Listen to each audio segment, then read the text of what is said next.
earrings. Hello, everybody. I'm like cracking up as the intro is going. He's over here doing here, kitty, kitty, kitty, which doesn't sound like here, kitty, kitty, because parrotlets aren't super clear in how they talk. But anyway, welcome. Oh, you're here. I'm not used to where my camera is. Welcome. Tonight I'm going to be critiquing your, well, if you are a Patreon member, your artwork that you submitted over the last week. And before we get started, I've got a few changes I want to talk about. I should have put a light. I forgot that it was bright enough in here because the sun was coming through. It is not anymore. It's getting dark, but it's too late. We're just going to deal with the lighting as it is. You've got blue light from my reef tank. Wade, go lay down. Cow, go lay down. We've got the cow trying to look in, and we've got a plant light. That's what we get. Anyway, couple of things to go over. One, we're not doing the Q&A, of course, because I'm doing the critiques tonight.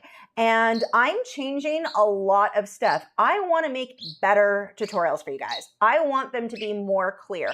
I want a bigger variety of art. I feel like French fry. No, he's really upset because normally 8 o'clock is when we head into hang out. He gets an hour time to play with Nugget and we hang out with the other birds.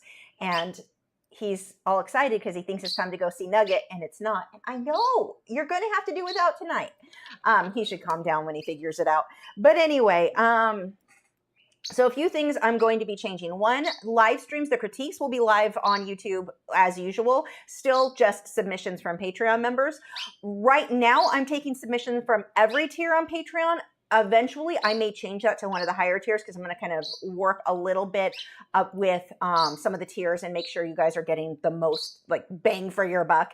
So that may be changed a bit. Stop. Biting me is not going to get you in the other room. So stop biting my ear. So we have that. I'm going to... we're still going to do live streams though. I still plan weekly live streams. Wednesday, at least that's the goal right now. Wednesday, 8 p.m. just like usual, but they're going to be Patreon only. So we'll be a lesson, just like we always do, a follow along lesson, like these beginner lessons, but just for Patreon members. So if you're not already a member, right now you can sign up for $6 a month. I'm not sure if that's going to end up changing. If you're already at $6 a month, that'll stay the same for you. But I've got to rework some stuff. So, I mean, these have been, I've been doing stuff the same for a very long time. So let's make them better. I'm ready to upgrade everything. So one of the things I'm going to do different for the Patreon live streams, or, you know, when we're doing the artwork, I'm going to actually record on my good camera too, and then edit them. So you can watch live, you can hang out, you can ask questions live, but I'm going to put the better footage over it and then upload that for you guys. And then YouTube will get a speed painting version of it. So more content. More content, better content is my goal. So I'm super excited about some of these things that I'm changing. I've already worked out some of the changes on my website. Like we now have a much better video library. I've cleaned that up. It's easier to find what you're looking for. So if you go to patreon.com, no, I'm sorry, go to Lachri.com. Beginner, so, you know what? I'm just going to put it in chat again. If you go here, you can check out the new, oh no, that's not the right one. That's just beginner art lessons. Go back. Go here, what? If I can use the right buttons. We're going to get started on this in just a moment. But this is a list now of the lessons, and you can see now there's also a beginner-friendly live lesson. So that, again, I've been pulling those off YouTube and putting them just for Patreon members.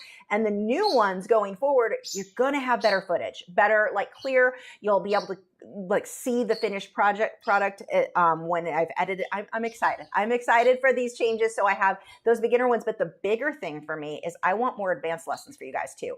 I want more tutorials like how to paint fur. Let's just focus on tiger fur. How do you make that look realistic in colored pencils? How do you make it look realistic in acrylics? How do you make it look realistic in Inktense? I want a lot of those more advanced lessons and bigger projects. If you've been around Patreon for very long, you know I've lately been trying to do some bigger projects, more detailed stuff, but I haven't in a while because, you know, the time I'm trying to balance beginner stuff with more detailed stuff. Well, good news is now we've already got beginner stuff taken care of because that's our live stream. So I don't even need to do separate beginner stuff. We've already got that every week. Now we get more advanced stuff too. So I feel like I'm going to be able to serve everyone better is my goal. Ow, stop. So that is the plan. And yeah, that is what I'm going for because, yeah, I've got to pay my bills too. And if I have to get a job at McDonald's, I don't get to make videos at all anymore. So no one gets anything. So would you stop trying to bite me? We're not leaving the room. You're just, I know we're staying here tonight, French fry. So anyway, that is, few updates for you guys. And yeah, But the critiques, those will stay on YouTube. Those ones are going to be the same. Like those will be live. And we'll be doing those at least once a month. So for those of you on Patreon, you want to submit for a critique, at least once a month I'm going to do these, maybe twice a month. It depends on how many submissions I get, so that will vary. But my goal is once a month. But you stop. I know you're really worked up right now because he's so excited to go see Nugget. You can't. We're stuck. We're stuck in here live streaming. Okay, so let's get on to the actual critiques now. Now that I've bored you all with that, I'm sure made a few people upset that all the live streams aren't free. But the problem I'm having, if I keep doing everything for free, and there's still going to be free stuff on YouTube, but if I keep doing like my best stuff for free and I want the live streams to be better, I keep doing everything for free, you know, I can't pay for my bills. So pay for my bills, whatever. But more critiques, and that's going to be a big deal. And I want to make sure those of you who are supporting me, you're getting more support from me. Yes, you're supporting me. I want to make sure I'm supporting you better. There we go. That came out. That's still wrong. So let's get into the actual critique. So our first one tonight comes from, I don't have an actual name on this, AZ1 Heart said, "Hi Lisa, I'm going for photorealism. And before we get started, I also want to say, would you just stop? It's going to be like this all night, isn't it? Don't bite my ears. He'll calm down at some point. Seriously, he's so worked up right now. Now get off me if you're going to bite my necklace. So anyway, as always, these are just advice that I would give my own students if I was working with you in person. My tips aren't like the end all. It's art. It's subjective. And this is one of the reasons I always ask you when you submit, let me know what your goals are. Because if your goals are not realism, then me giving you tips on realism is not like the right answer for you, you know? So my tips are just hopefully to encourage you to improve, but never take it as a negative, because the fact that you just created something that doesn't exist, you already won. You're already above most people in this world, like as far as like being productive members of society. You are doing a good job. So there's that. Okay, so let's go back to this. She says, or he's, I don't know who it is. AZ Heart, One Heart said, "I was going for photorealism. I used pan pastels for background and pastel pencils for the oyster and pearl. 5x7 pastel board. Getting the pearl perfectly round was not achieved. And I don't think that, are they perfectly round though? I don't know if they're out there. I don't know if that's like a thing. I could be wrong. Maybe they're just polished to be round. No one's going to notice. And we'll talk about some tips on that. And I was going for a water-like background, but it said the oyster looks detached from the background because there is no shadow, maybe? Advice." You answered your question, and I love that you already know. You know why it's not looking as realistic as what your goal is. Let me pull up French fry. Seriously, you're making this very difficult in here. You are abnormally, he's very upset. Parrotlets we often call anger floofs. They let you know when they're unhappy about something, and he is unhappy about not being with Nugget. And you're thinking, why don't you just let him go in there and hang out with Matt? Because he will get himself unalived because he won't leave Sushi alone, who is a ring. It's a whole thing. I have to be there to keep him alive. Anyway, let's get started. Okay, so on this one, as you said, it feels detached, and it absolutely does. A shadow would have made a big difference. Now, you want it to feel like it's in the ocean. I would think on the ocean floor. And let me bring up, I have actually my Raven painting. Let's pull that up really quick because that would show you the ocean floor. It'll make a little bit more sense. Make it make sense. I'm going to make it make sense. Let's see. That's under acrylics. I have way too many things on this computer. Ravens. Now, it's not the lighting that we're looking at here. It's the water, the bottom of the water. This should work. Let's see if I can. French fry.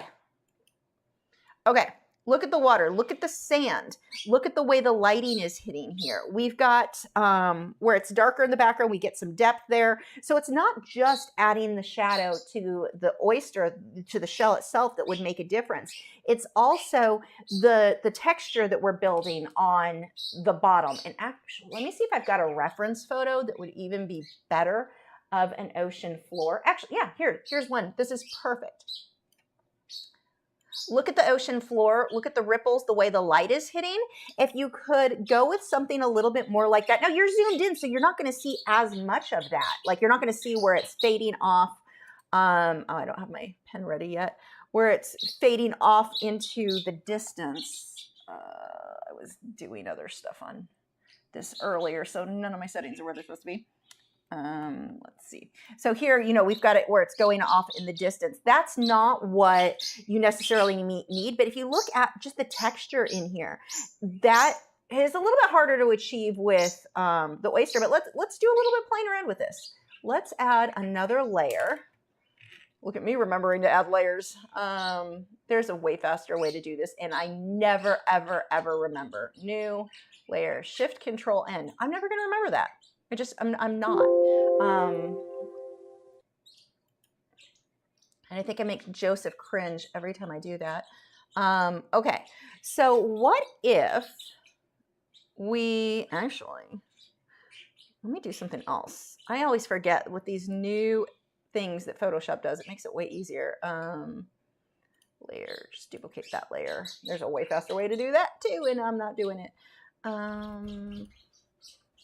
You remove background. Let's see if you do a good job. Nope, you did not do a good job at all. Okay, so that's not going to work. Anyway, we'll do it my original plan way.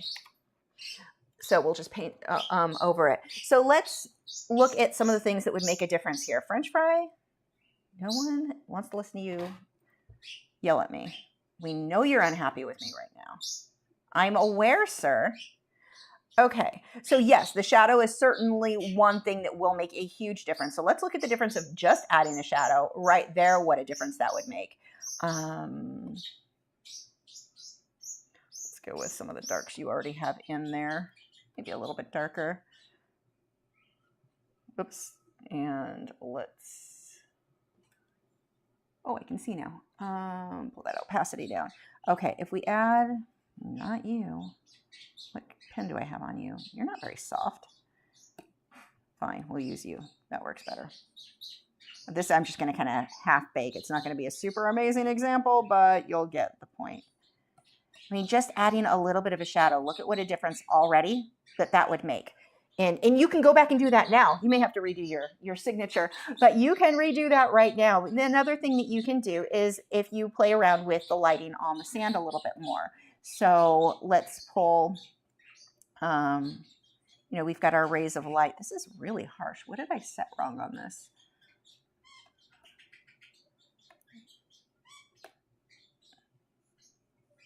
Yeah, that's, you know, we start getting the rays of light built up in the sand.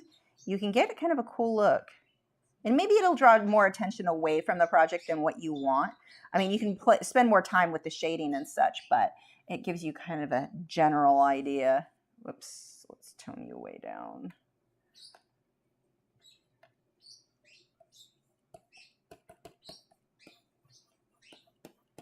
You can start getting that look of rays of light, so it really looks like it's under the water. So that's number one. Number two on this that we need to focus on, let's get, yeah, I don't need you.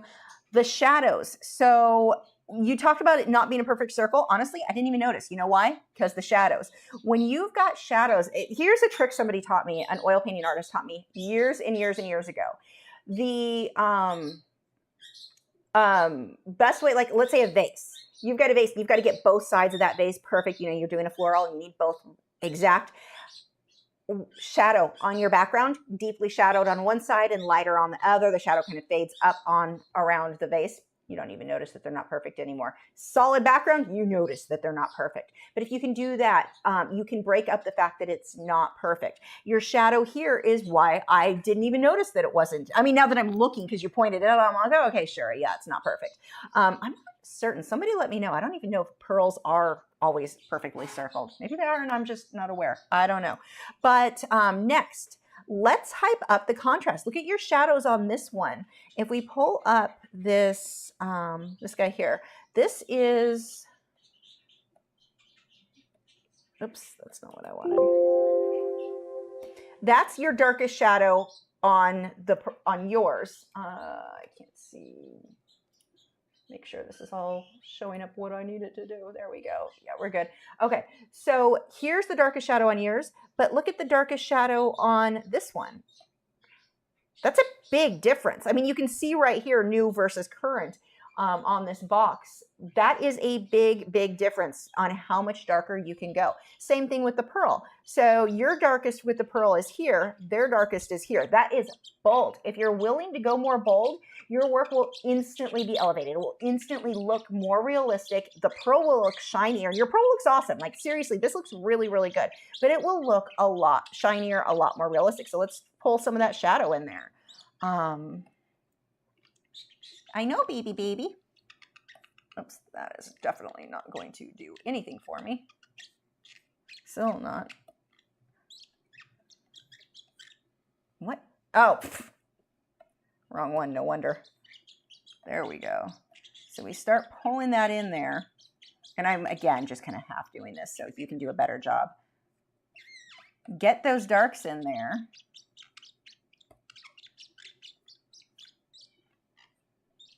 Let me switch. Stop it. I know, baby. You don't have to stop it. You're being adorable, if not a little distracting for anyone trying to listen. Okay. I know, beepa. So we start getting this definite, maybe don't go that over that. Baby bird. Let me change the settings on this one. There we go. But if we can start getting some of those contrasts, don't eat my necklace, stop it. Yeah, beep. I'm aware. You have let me know thoroughly. Got a little bit more of the darks in here, like really define some more of these darks. Maybe I can soften some of that. That's, whoops. Actually, that looks kind of cool. We're going to leave that. Leave some of the harsher areas in there. Let's pull out some more of the highlights. French fry, you cannot chew on that necklace. Oops, that's not what I meant to do. I meant to change brushes. There we go. We get these bigger variations in color.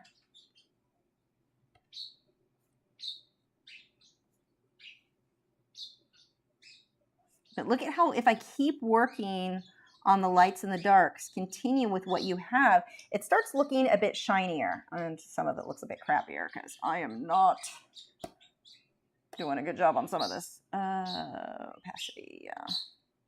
Let's tone some of that down a little bit. There we go, that's a bit better.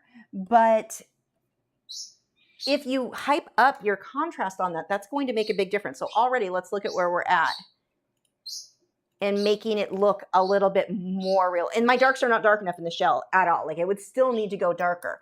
But the last thing, now this area of your shell looks so amazing. So amazing. But the outside of your shell, it looks like you kind of skipped over a little bit. Now, to be fair, this is a 5x7. You've only got so much space. I've got it blown up to where it's a lot bigger than what would a 5x7 would make. So it's easy for me to sit here and go, oh, add more detail. 5x7, you're only going to get so much. But we can do a little bit more. So we're going back to, what am I looking for? That is the eraser. I do not want the eraser. Look how dark some of these shadows are, but they're more defined. Right now, yours are just kind of squiggly lines. Define them more. And you just work with what's already there. I'm not having to invent new ones. I know, you're a good, good baby. That's what he's saying over there. Good, good baby. But see how now these are starting to have a little bit more form instead of just being squiggle lines. It's more controlled, more intentional. Now, an intentional is a word that you want to think about a lot with your art. You want to be very intentional with what you're doing. So when I say, okay, keep working on something, change it. Be intentional about what you're changing. Don't just change it because you think you should keep working on something. What is it you're working to change? Right now, I just want to kind of clean up some of these lines, not have them be squiggled, be a bit more defined.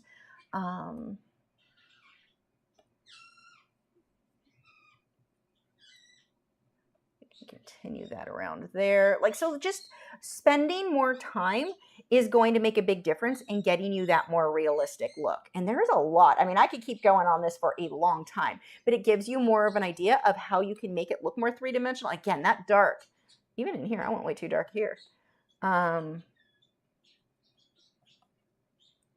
The darks can be way darker in your shadows, but this certainly gives you a really cool, whoops, that's not what I meant to do. It takes it from good to having more depth, looking a bit more realistic. And it doesn't take that much time, especially pen pastels and colored pencil. None of this is going to take you that much time to go back and make the adjustments on. I definitely would. There's certain things that I'm like, I would just start over. It's not really worth making, continuing to layer. I would continue to layer because it doesn't take much to take it from good to better, because that is good, but that has more. Now, the water ripple like lines, don't worry about those if you're not comfortable with those, but I would at least get that shadow under the pearl. So even if it doesn't necessarily look like it's underwater, it does look like it's sitting on something and not floating on top. So at the bare minimum, I would do that and then work on the shadows and the definition of the shell on the outside a little bit more. If you leave it to where it's just the squiggles, you end up with something that looks a little bit more like a coconut, where you've got coconut fibers. We want it to look like shell ridges, so that needs to be defined more. And mine, the other thing is I did not come through with the highlights. So that would be an additional thing that this would need on these lines, like come through with these two. Most of these are going to be over your shadowed areas. I know, baby. Okay, there we go. So that gives us a lot more, and again, it's not going to take you long to do, but it will elevate your work so much more, make it look more realistic. And we're not even talking about fine little details. We're talking about adjusting values. And this is the thing that will always make your work look so much more realistic, is hype up the contrast in those values. Get those lights lighter, those darks darker. That's normally where people get hung up on making something where they're like, it's good, but it's not as realistic as I want. It looks more like a cartoon. It's the difference of those shadows, getting those in there. And again, you already have it marked out where the shadows go. You just need to make them darker, well, minus under the shell. So those are my tips for you there. Okay, next we have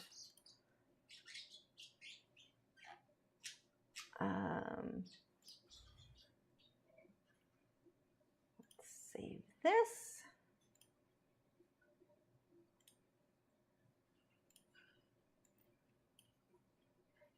Okay, this is awesome. This is from Tina Engelhart.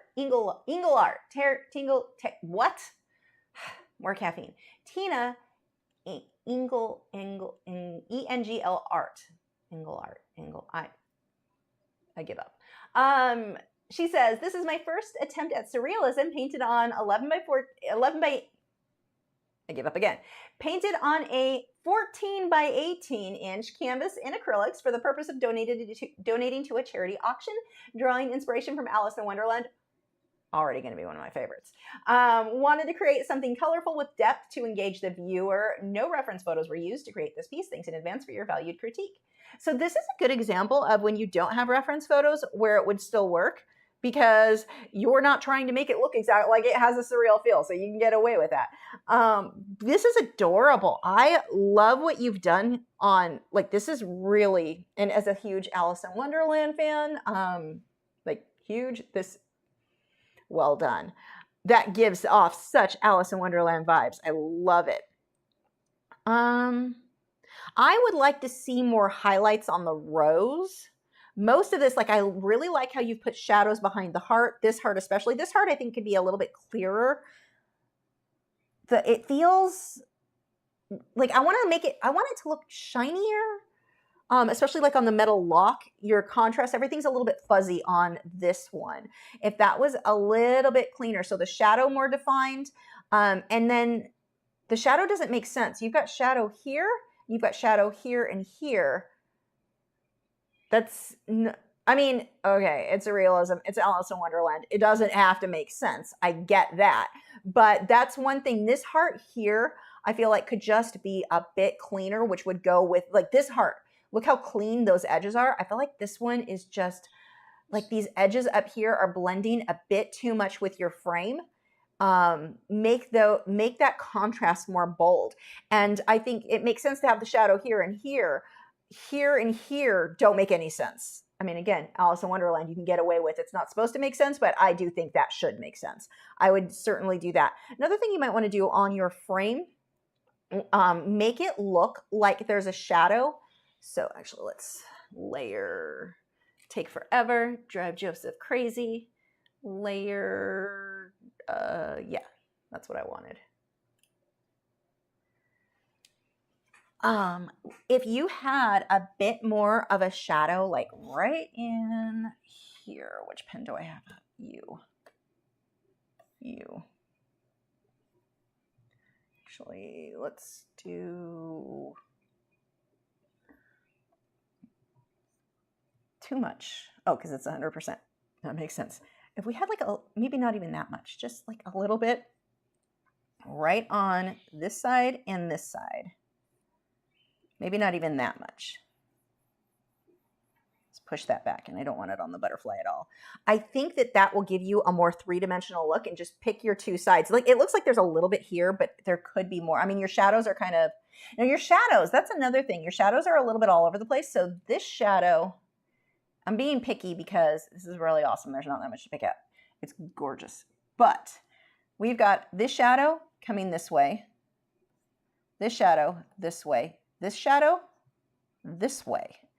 And while yes, we would have multiple light sources here and here, we've got a little bit more, like, it's a little bit more chaotic, and you can make that work, but it needs to feel more intentional. That doesn't feel like intentional chaos. That just feels like, I'll throw some shadows in there. So I would maybe consider that a little bit more. Now, sometimes you will have a shadow where it's so widespread, it kind of goes on both sides of something. That's fine, but that's not what's really happening here. It's kind of like a pick one. So, and like I talk about all the time when it comes to light sources, light bounces around and creates shadows, but this is a little bit different. This has a different style than your natural, the way light's going to hit.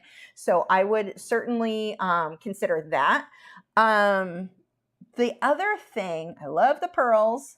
You could even pull your darks a little bit darker on those.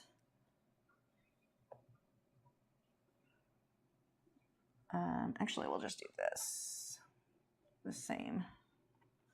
Nope, too much. If you got your darks on the pearls just a little bit darker, it will make them look shinier, which I think would be a cool effect. It's not that they don't look great now, but what a difference it would make if they're just the darks. There's a little bit more dark so that those whites really pop. And I'm, of course, doing this quickly. Now, I would absolutely get a reference photo. I would have a reference photo of pearls. I would have a reference photo of a lot of these individual elements to make sure that I get them just right. Otherwise, you are going to lean towards something that's more cartoony, which is fine because I know that goes with this style. But still, I think you could even push it even more if you had some reference photos here. We've got, let's go, like with the flamingo. If we could pull some of these shadows on this guy, just a little bit more depth. I love how you've got the wings. They're a little bit more like fur than feathers, but again, we've got that kind of fantasy look, so I do really like that. You better not be chewing on that cage. Where are you, French fry? Hold on, where is my bird? He's been chewing on the outside of his cage and peeling off the, it's a thing. It's an issue we're having because that's not safe. I've got a replacement on the way. Anyway, no one cares, Lisa, move on. So, sir? Okay, I've got to keep an eye on that. The other thing is the heart. I feel like it, or not the heart, the rose is a little bit more muted. It's to darks and dark range, like dark and slightly less dark. Get some lights in there. Get some brighter colors, like a little bit more. Punch that up a bit. So it will look that much more 3D because it doesn't feel like it has the same 3D look as everything else. The other thing, if you look at the way your lighting is, the darks light, dark light, like it's the same all the way around. I would like to see a little bit like keep these exactly how they are, but maybe these leaves have some more light in them. So get some variation there. And that's going to make these look like they're pushed down a little bit more. I mean, I'm not saying you have to do it exact, of course. Shading on the beak.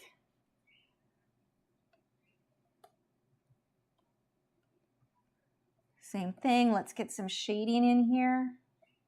Not that much shading. That looks absolutely terrible. You get the idea though. Like just a little bit more. The metal here, if you're dark, oh, that is really dark. What do I have that set to? Let's actually change that to just normal. There we go. If our darks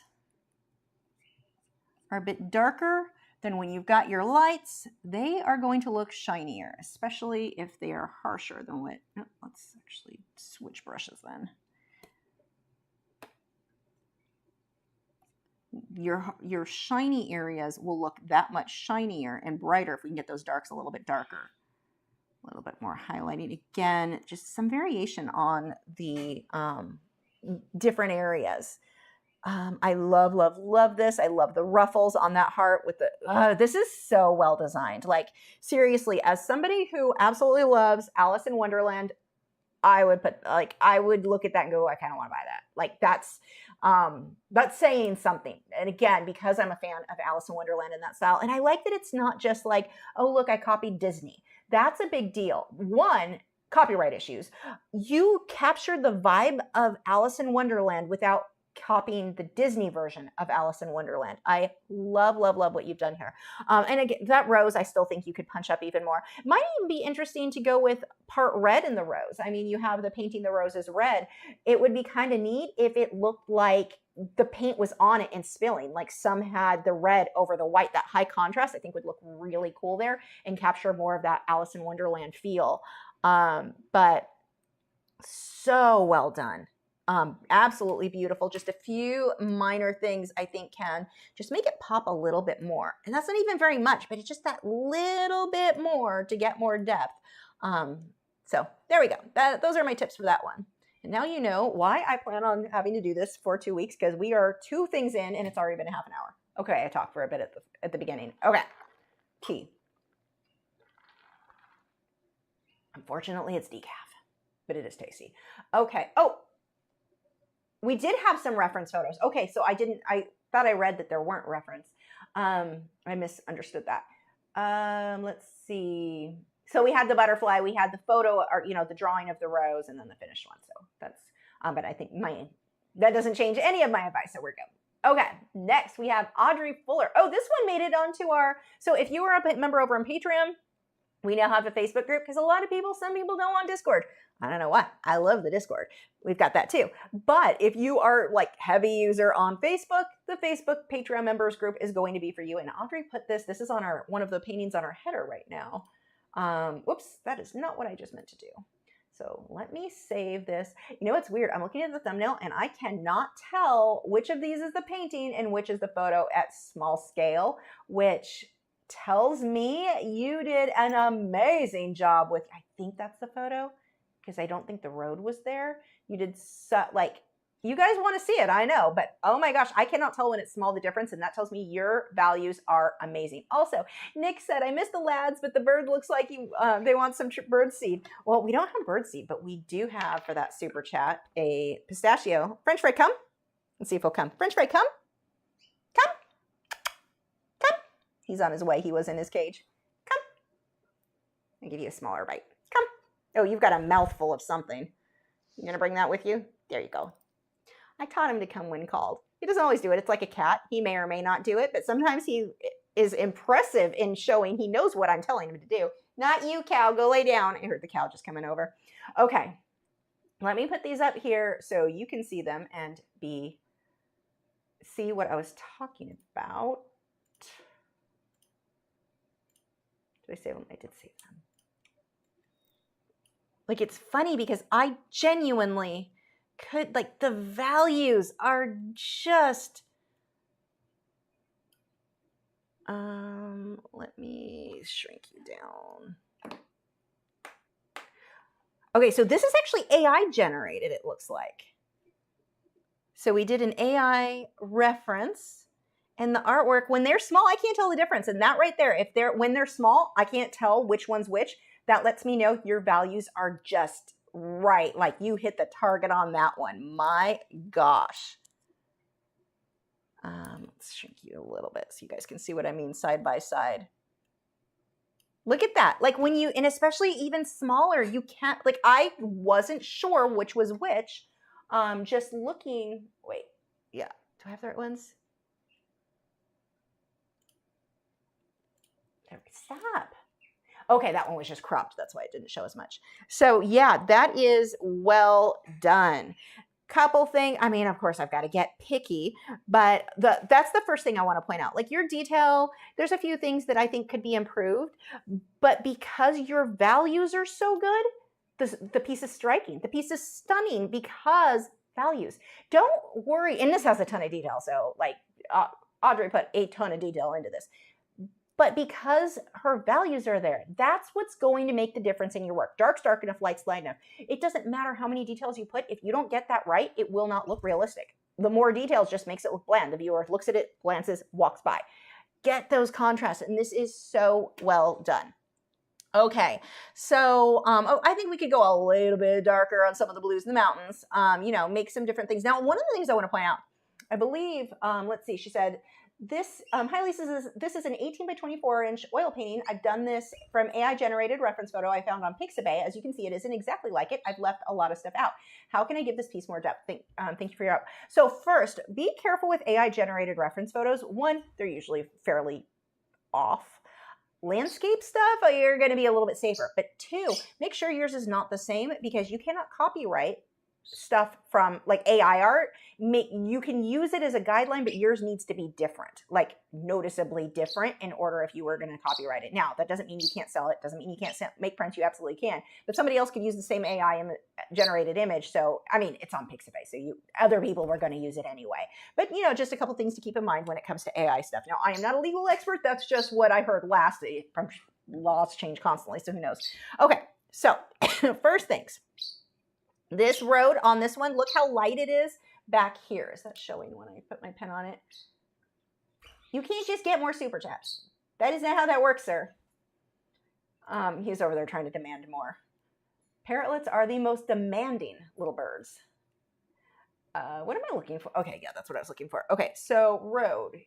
Yes, you can see it. So right in here, look how light that is. Yours is not nearly that light. So this one is like a really light peach, depending on which area we go to. Yours is a darker orange. So if we go with this, and we just, let's add another layer. New. Why can't I just remember what the code is for add a new layer? What did I add that? Oh, I added it over there. Joseph is cringing. Okay.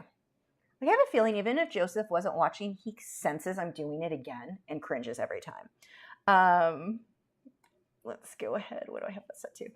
So we want to lighten this up a lot. What color do I have chosen? Oh, that's why. That is not the color I want chosen. Here we go. Let's go with some. I need to go a little bit lighter since dark is out. It's going to be more opaque. Not that much. Oh, and I don't have the right brush. That's why. Okay. So if we can lighten this up, and mine's going to take away some of the detail because of the way that I'm doing this, but it gives you an idea. If we can start getting some of these light, whoops, that actually is the wrong way to do that.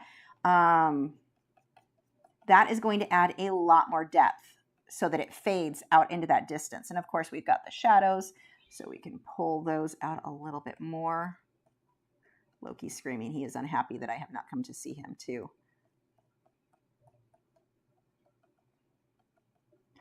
Pull some of these shadows. Like let's get a little bit more definition on some of these. They don't even necessarily make sense on where I'm putting them. I know it's kind of the opposite of what I was saying on the last piece. But, whoops, that is not what I wanted to do. It's just going to add that little bit of extra into the depth in that area.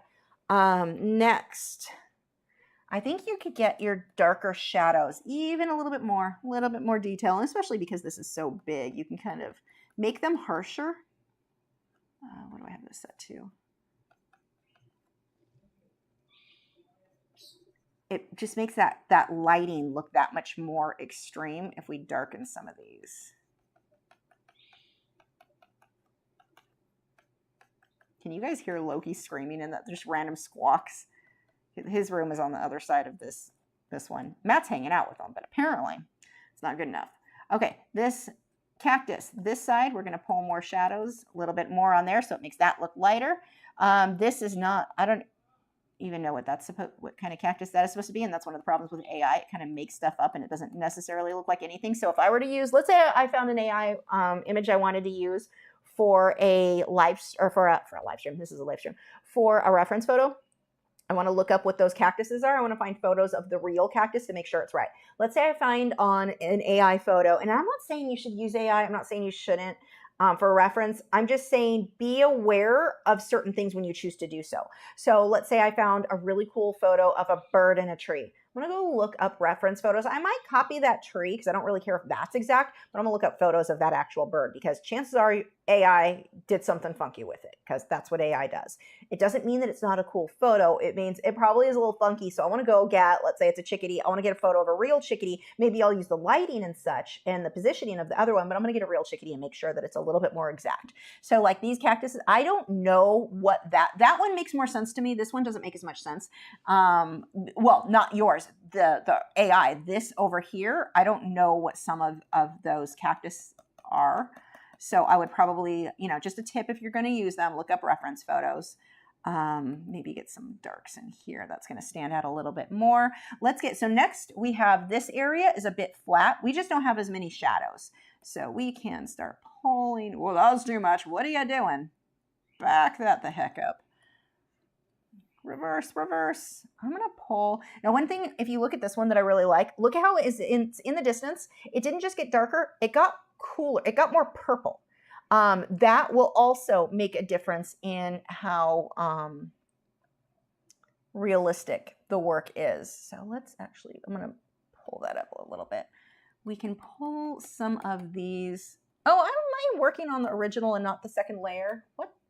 I lost a layer. I undid too much to a layer. Oh, well, we're just going to keep going and I'll drag and drop the original over it. That's what happens when you don't pay attention, Lisa.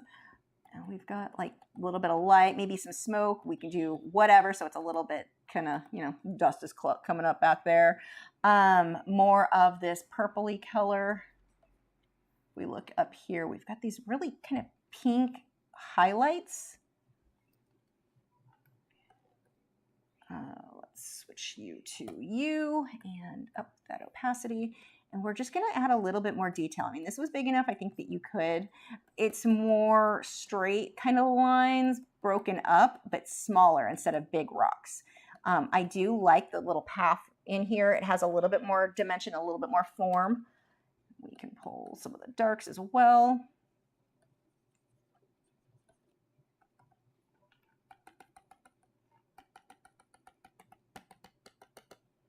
Again, you can do this much better, like get more in there. And then as we come down here, I want to start getting these in two sections. So this is how you're going to create depth. When you're dealing with landscapes, you don't want one solid mass.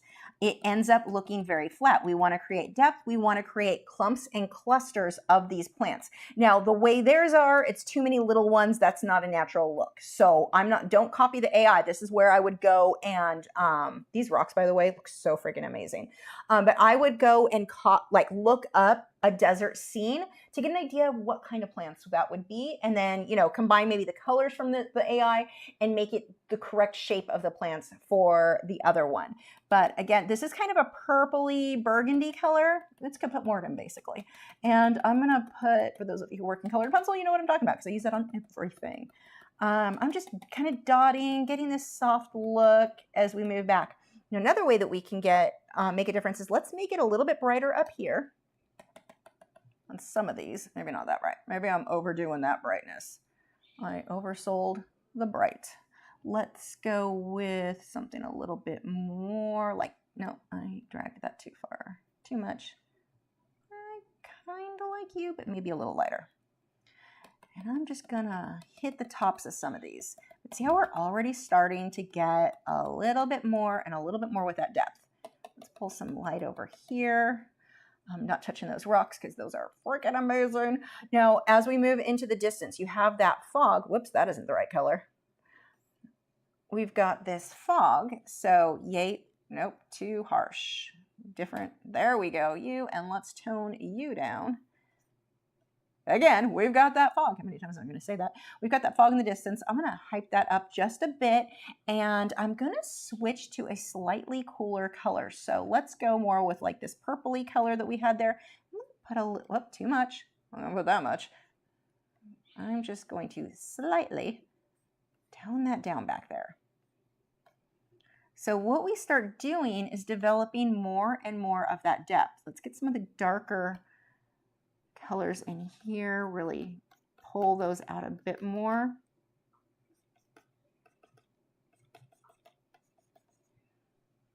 And then if we take the original now, since I didn't do layers like I was supposed to,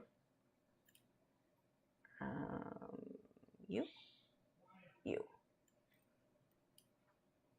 Okay, let's look at the, no, not you. Go away.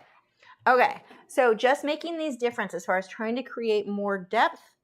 Look at that, how we now, the biggest thing you're seeing, this right here, that is huge on creating depth, on getting the,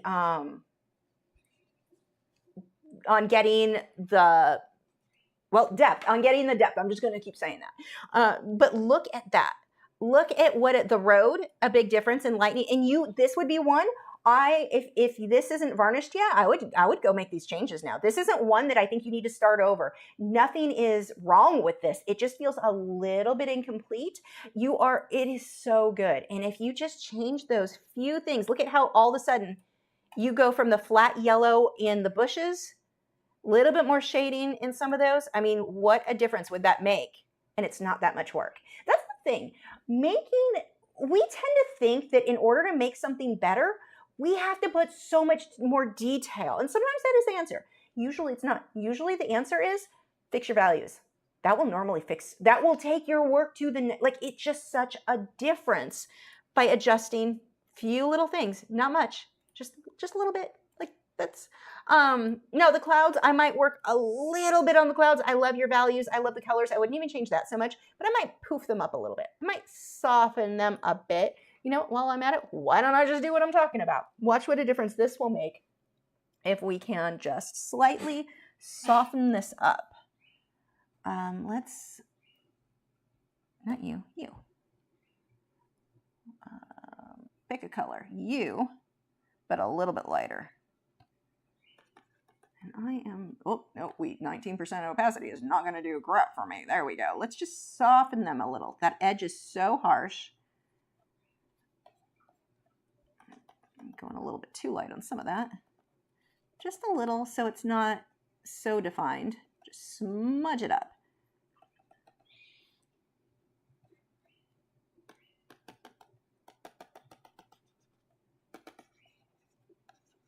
I'm going over that cactus, sorry. Sorry, cactus. We can even pull some of these darker colors in there. Just a little.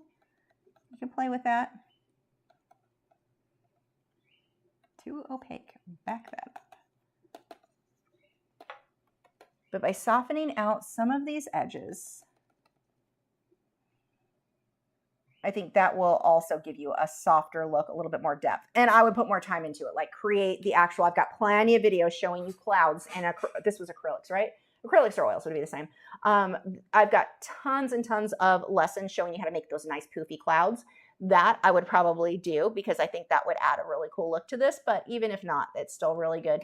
And it's a great painting, but yeah, values are what's going to take it from like that depth that you're looking for. And these tips that I'm giving you, no matter what landscape you're working on, apply them. Get those darks. Make sure when you're forming the bushes and stuff in the background, it could be grass. It's going to form in clumps and clusters. It's not going to be one solid mass of green if you're doing grass. You're going to have these sort of rows. And these are the things that you want to watch in your landscapes. I need to do some more landscape tutorials for sure. That is certainly on my very long to-do list, but I'm really excited to get some done. See, I'm so excited to be able to put some extra time into more in-depth tutorials for you guys. So yeah, what are you doing? Hold on, I lost a bird. Oh no, he's eating snacks, he's fine. So yeah, those are my tips for this one. Beautiful work. Okay, let's go. Who is next?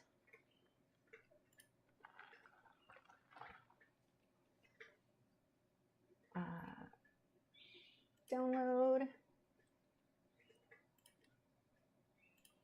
Download. Let's put these up here. You and you. Come on over. Ooh, wow. Wow, that looks better big. When I saw it on the email, I was like, oh, that's a choice. Oh my God, that is amazing. That is an amazing choice. And why do you have all of these lines? Window. Why are you showing me? Oh, I know what you are. I just normally don't use you, and so I don't know where you are located. Extras? Yeah, there we go. Okay. Dang, that is freaking amazing. Okay, let's read what we have to say here. This is from Natalie Alterman. She says, help, I thought I was finished, but I keep looking at it and seeing so many things I need to work on. I'm going for realism, but sometimes I get stuck on trying to match it exactly to the photo that I forget I can make it mine. How can I find a balance between accuracy and artistic license? Areas I really struggled with when working on it was the forehead and trying to match the pink. Areas that I see I need to work on are the background, ears, cheek, and nose. Do you see anything else? Or do you think these are minor and I should leave them as is? I was thinking of submitting to the CPSA competition. Deadline is 3/31. Any advice? Do I stand a chance? Be brutal. I can take it. I mean, this is amazing. Oh, you could. CPSA is hard. I wouldn't stand a chance, I don't think, in any of the CPSA stuff. Like, unless your name's Jessie Lane, you're not doing well in the CPSA. And I love CPSA, but I mean, I feel like they're going for a specific. But this, oh, it is so, because of the creativity, it depends on who the judge is. So let's talk first about that. When you submit your work to any sort of competition, it really depends on the judge, because the judge may look at this and go, that is so creative. I love the concept of that. And that alone, I'm going to, like, you just got elevated because of that. Or the judge may look at it and go, the technical side of it isn't as refined as what I'm looking for. Therefore, I'm not going to consider it. It depends on the judge. One judge will give you first place. Another judge, you won't even make the first cut. It's so subjective. So I don't see any reason why not to submit. But don't submit thinking you're going to win, even if you will win.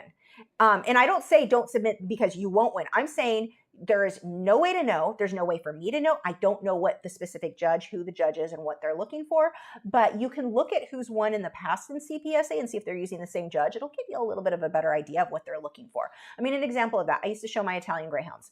And when you go to a judge, you would know certain judges, that judge will only award red dogs. Well, I've got a blue Italian Greyhound. Therefore, if I submit my dog who is superior physically, like, the judge is not supposed to choose based on the color of the breed. They're supposed to choose based on the actual conformation of the dog, the structural, like, balance of the dog, all these other things. But the judge, some judges, they only liked red dogs. Didn't matter if they were judging on, like, that's not how you are supposed to judge that breed at all. But all of us would know, if you've got a dog who's not red, don't show to that judge, because you're not going to win. It doesn't matter that your dog technically has a better structure than the other dogs, and that's what it should be judged on. When it comes to stuff like this, you just kind of learn, enter because you think it's fun, and because that's it, because you think it's fun. Don't enter because you're planning to win on any competition. I don't care who the judge is. I don't care how amazing you are. Enter because it's fun. Otherwise, you're just going to be disappointed. And if you win, that's amazing. Like, awesome. You're not really out anything if you don't win. But if you do win, you get to, like, it's that much fun. But you have to go in with the right attitude. If you don't go in with the right attitude, don't. So, because I have done so many art shows, and you look at it and you're like, was that judge blind? Like, nothing about that has nothing. That person has no skill. They don't understand color. But they don't really.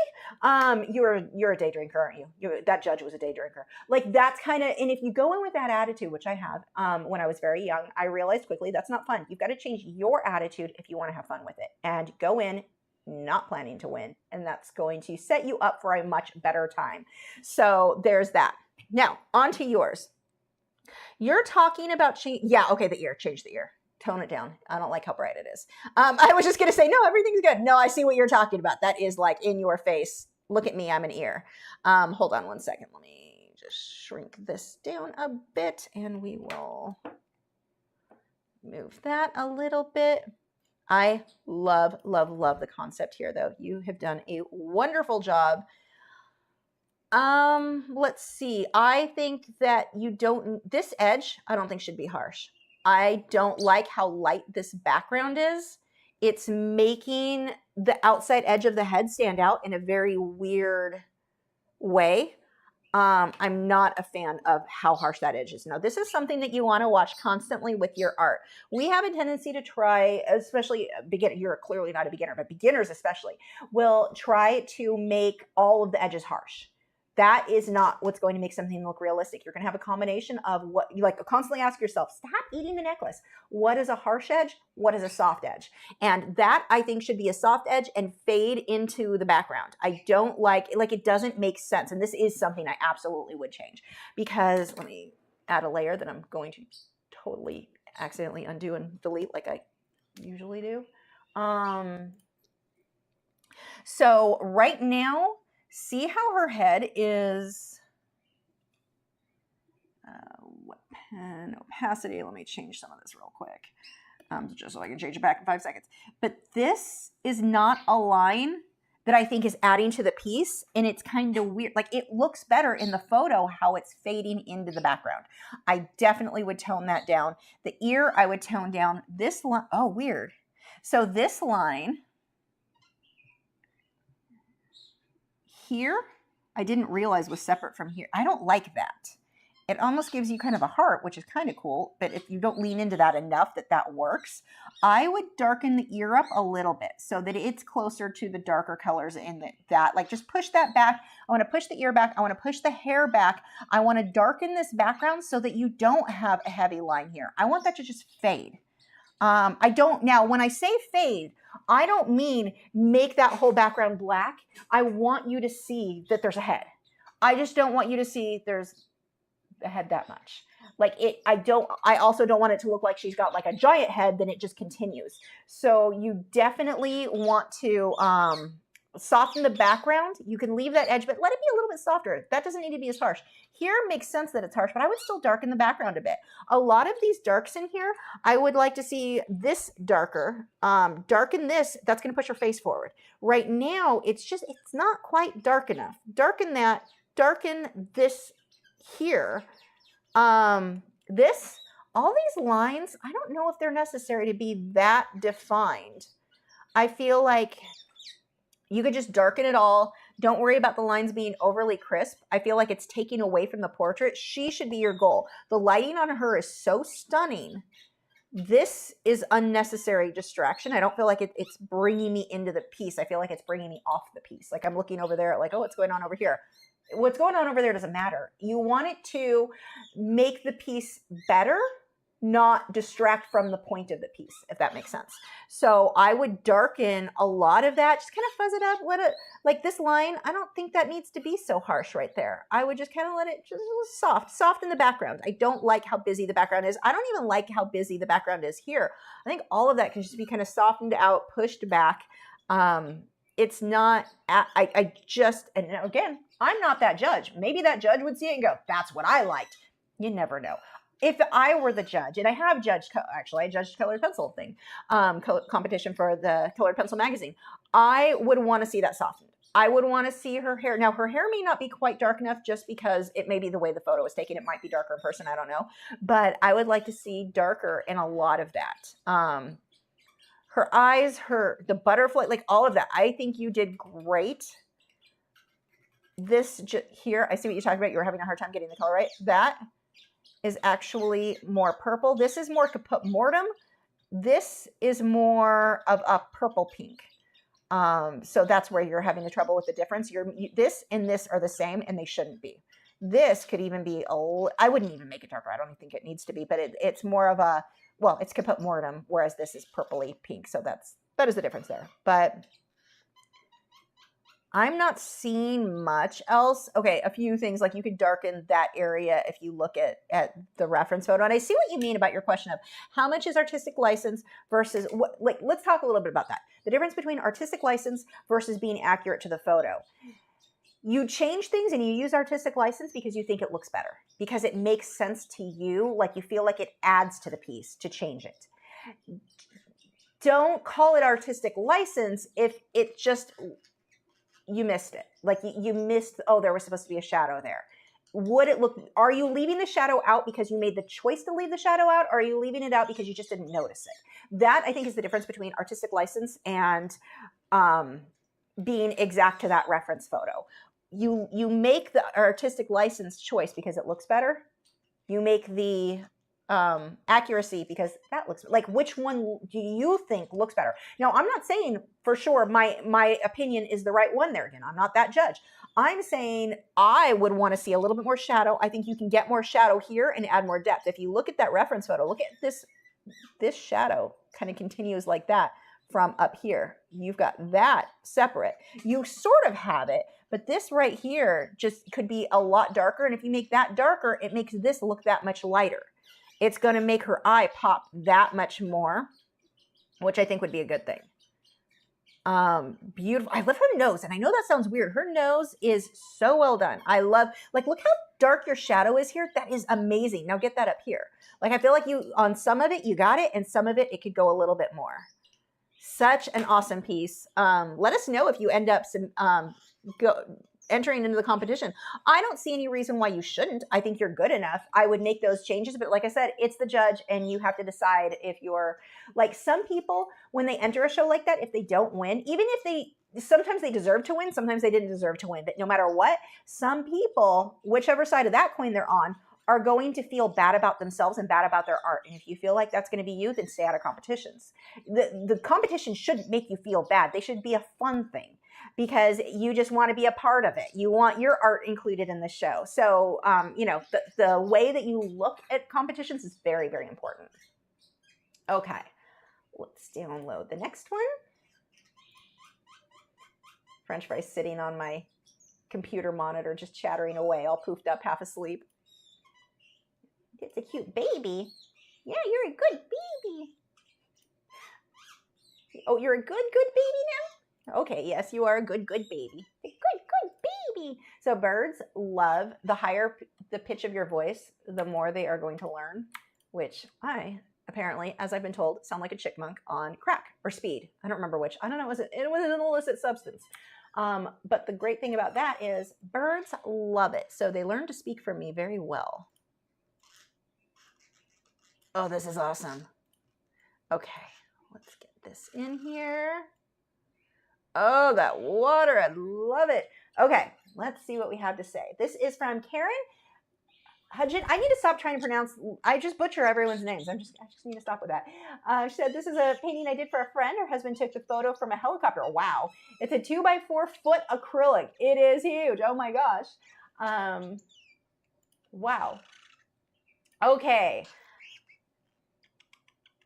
I love this. I'd probably make, you guys already know, I'm going to say that, make the darks darker. Yeah, I would make the darks darker. You get a little bit more detail in the fur. I like that the fur on your face looks wet. I think you did great there. So one of the things, let's add another layer, the difficult way. Okay.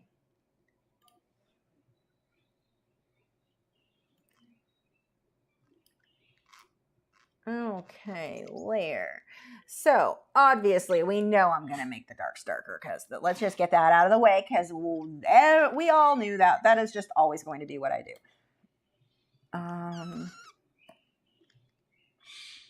Oh, Loki is screaming. So let's pull those darks, and it's going to make the polar bear stand out that much more. I don't want to mess up your water. Is actually really good. Let's go to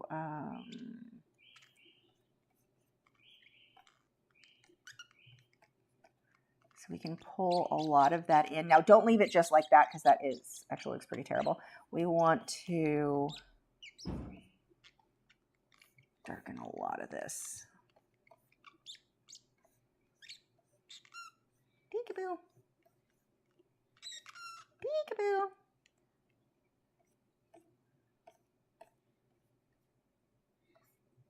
Sorry, when your bird talks to you, if you don't respond back, you're a sociopath. So, you know. I apologize. But you got to talk to him. Okay. Now we're getting that polar bear to just stand out a lot more. Now, one of the things is you've got the water is spilling over, so it's super smooth, but we don't have a definition, like any definition really on yours of where. Let's soften that up. Let's push that back. I want to see a little bit more shading in here, or maybe some more detail, but mine's too blotchy because it's really little that I've got the screen set at. Oh, it's a small photo anyway, so it doesn't matter. Let's go back.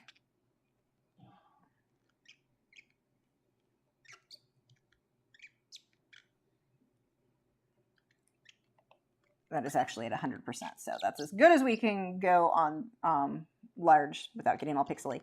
So if we look at this guy, let's go back with the opacity. See how the water is right spilling over here and here? It's all smooth. You've got that, but what we're missing is the definition between the fur here. We need to make that look more detailed so it looks like that part's out of the water, the other part's in the water. And really what happened is that is just all way too light. We need to get definite lights, definite darks, and this is too small, so I can't really do much. But we need to get, so I'm just doing dots because this is as big as that photo goes. But we need to get some, that is too dark too.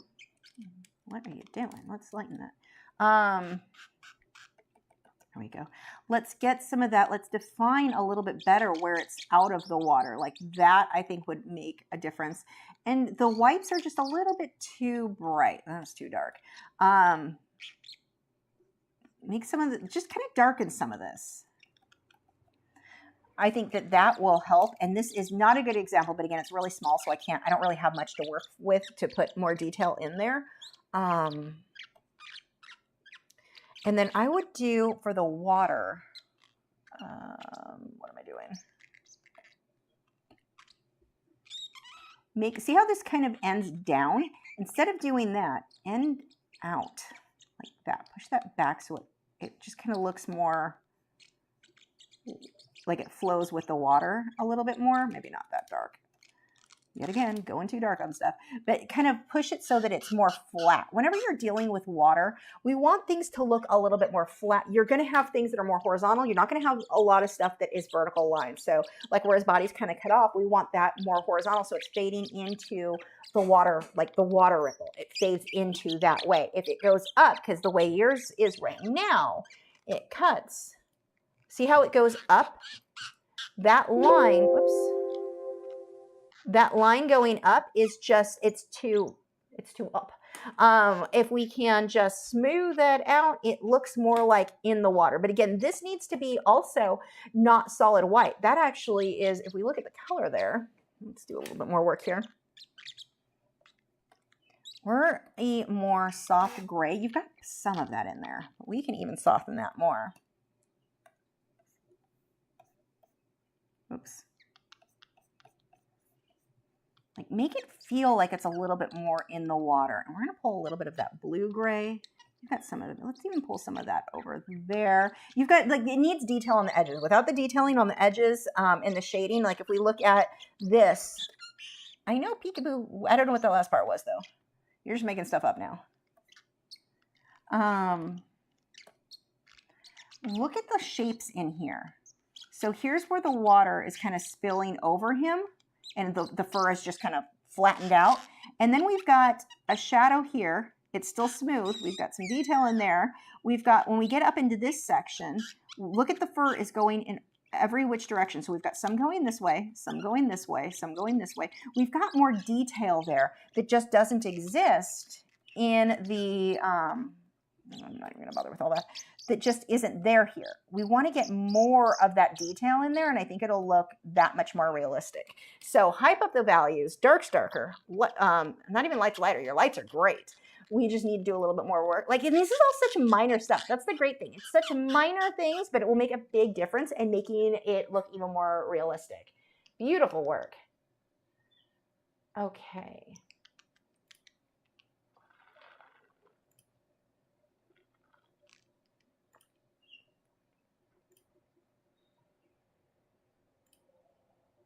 I think I just downloaded the same one twice. No, I didn't. Okay, let's grab these.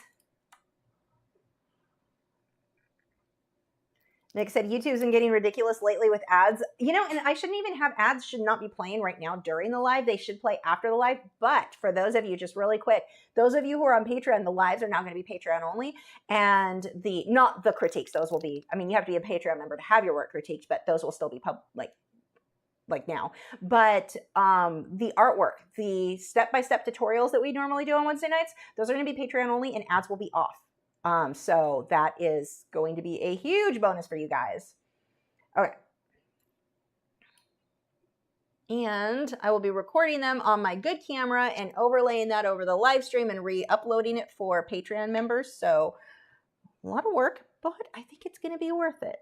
So here is our reference photo. I hear you over there, Tuna. Tuna can't be out because French Fry gets bitey, and I can't watch him right now close enough to make sure he doesn't get bitey with Tuna. He loves Tuna, but he doesn't understand how easy Tuna is to hurt. We don't want to bite our friends. Well, you want to bite your friends, but he's not trying to hurt them, but that's going to be the end result if I don't watch very closely. Okay, this is from Leah White Marsh Laddie. I'm butchering everyone's names. I'm sorry. She says, my goal was to have the focal oranges detailed and the background softer, somewhat out of focus, looser brush strokes. I don't feel like I accomplished all of that at all. I'm not unhappy with it, but I want to get closer to my goal on the next one. Advice is appreciated. Thanks, Leah. Okay. I love that you know exactly what you're looking for. Okay, yeah, as far as out of focus, you're actually not out of focus on some of this. Like, you would need to fuzz that up. If you want things to be out of focus, you can't have definite lines. Like, we want everything to kind of mush together a little bit. Does it say what medium this was? I'm not sure. Oh, she says, French Fry, come back. French Fry, you got a super chat. French Fry, come. Come. Shay wants you back. Thank you so much. Okay, seriously, teaching you to come was more convenient than I thought it was going to be. Let's see. We need to teach you some more tricks. Anyway, so goal is more realism. So I'm not sure if this is oils or acrylics. I think it could be either one. I'm leaning towards acrylics, but it could be oils. It could be either. It's on... Interesting. It's kind of thick on some of it. So first thing, background. One of the reasons your background is not that smooth, we've got two problems. Your oranges in the background are the exact same color, the exact same brightness as your oranges in the foreground. If you darken those up, that's going to push them back. So if we've got a few things we want to do. Let me do another layer. He flew to my desk and he stands here. Wait, so it's just kind of cute. You can't see him. He's sitting on my desk right in front of me, looking over the edge of the keyboard because he knows I hide the pistachio underneath my keyboard. Otherwise, he eats it all at once. All of them. Oh, it's oils. Okay. But he is looking and waiting. He likes to play the game. It's just over and over. He sits there and waits for me to call him back. Fine, I'll do it again. Because that's the game, is nonstop. He flies there, so I call him back so he gets another treat. Come. This is why I always have crumbs. It's not dandruff. I just always have treats on my shoulder. Okay, oils. So it just glaze. If you glazed your background, let me see if it probably doesn't want to. It's not going to be good about it. It hasn't layer duplicate. I'm doing a duplicate because chances are it's not going to work anyway. And I don't want to. I think it's going to overdo. I think it's going to take too much out. Yeah, it did. Okay, I'll do it by hand. So, on to you. Let's just hand paint this in. You got enough for right now. Okay, so what we want to do first, to get that out of focus background, we have to darken that up and smudge it together. It's too defined, and like that definition on this leaf right here is really defined, and your oranges are the same value. If we look at these oranges back here, look at the difference. And I'm not saying this has the perfect color or anything like that, because it's actually not. The reference photo is a bit overexposed for my taste. the oranges are overexposed anyway. I would definitely have ran that through Lightroom and done some major adjustments before using it as a reference. But there's some things I love about it and some I don't. So it's a good choice, but it needs, the reference photo I think could have used some work. But if we look at your oranges there, your oranges kind of in here, they're really similar. Look at the orange back here. That's like dark, like red oxide. Look at the difference in those. Like that is so much. Now I would make these darker than what that is, but it's a huge difference. So we want to push all of that back. Let's just darken up that background. I'm just going to do this is kind of a, let's go you. And he found the pistachios. He's very smart. Okay, whoops, that's not what I'm looking for. There we go. And that's probably going to be too much. Let's just push those back a bit. So they're not so, hey, look at me. Now already we're focusing on the actual oranges. So that will make a big difference. And I would smudge them a bit too. I mean, they don't, right now, I still think they're a little bit too in focus, but like right now you've got an oil painting. If you just glaze like a darker color over that, you could glaze black, just thin it out with, in my case, I would thin it with liquid. Maybe black with a little bit of green. You could try it with a little bit of violet in some areas so that you're getting like some depth in color, so it's not just black. But toning those down is going to make a big difference. Now, they don't all need to be the same darkness. Some of them can be a little bit lighter because they feel a little bit closer and the light's hitting it different. So just getting a little bit of variation in there, I think is going to make a big difference. Now, as far as getting the texture on oranges, this photo doesn't have texture on the oranges. So that's making it difficult. The next thing is that green. You're using a Kelly green. Whoops, sorry, scared French fry away. The Kelly, and yeah, this is, I will say your oranges are a million times better than the reference photo because that reference photo is too bright. I want to see that. I like the darker colors you got here, but I want even more dark. The Kelly green, I would certainly adjust. That's too much of a blue green, and that doesn't like go, that I would go more with the reference photo. So you have that olive green. So you're closer like more like an avocado green, like warm that up a bit so it's not so blue green. This one, I like how shiny that guy looks, but these guys have a definite blue. This is green or gray. Actually, hold on. Let's pull this up. Yours here is gray green, should be black. That makes a difference too. So we want to get those really definite colors in there. This branch is way, like all your branches are the same. Completely the same, and they shouldn't be. We want to get some of these lighter colors. So let's go ahead and start working on actually making some of these changes. Oops, brush mode. Oh, that's why. You, not color burn. I want, yeah, actually, how much would that work? Why are you not doing the thing? Oh, you're changing. Why are you changing?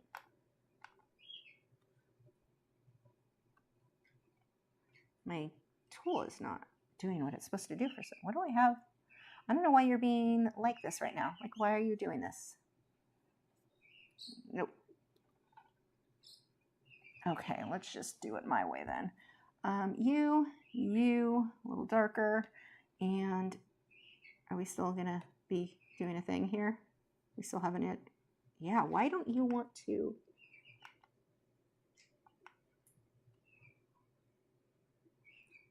It's not, there we go. That was weird. I couldn't get it to adjust the size. There we go.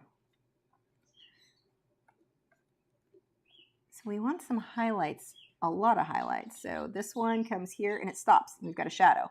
That's what you want to watch on brushes. Now this is going to be really fuzzy looking. Go harsher. Actually, let's change brushes. Be more refined in yours. Yeah, that's better. It's a good baby. We've got highlights in here that I like how you can really see in the reference photo where the light is catching. That one should be green. This one doesn't even need to be here. I don't like that branch. Is like, I would probably lose that one.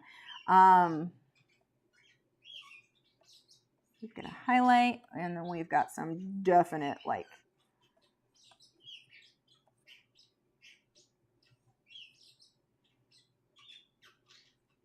no, that one is in a different place. So your leaves aren't exactly the same, so we can't make them. I'll have to adjust a bit.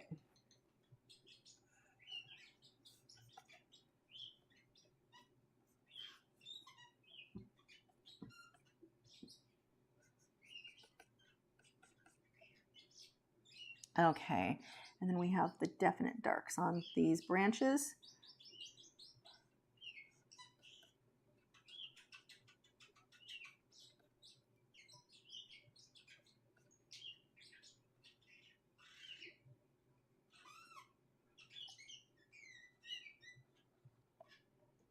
Just depending on where the light is hitting on a lot of these.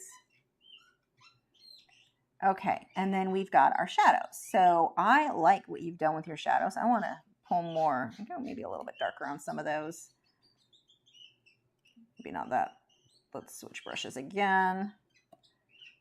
Soften that up a bit. And then some of these get really, like, I mean, you can go dark on some of this. It pushes some of those back, and it's going to give you, it's going to look more realistic because you've just got a lot more depth.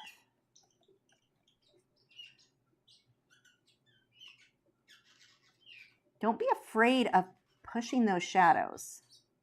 Mine's going to be a little bit fuzzy just because of how I've done this, but you got the idea.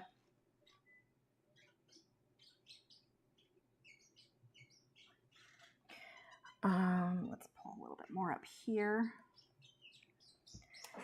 Now, of course, I don't have the texture of the oranges. If you wanted the texture, orange texture on that to actually have that golf ball look, you can do that with a liner brush, but get a different photo that has the texture for you to copy. Like these, the position of the oranges, the leaves, like I like the choice.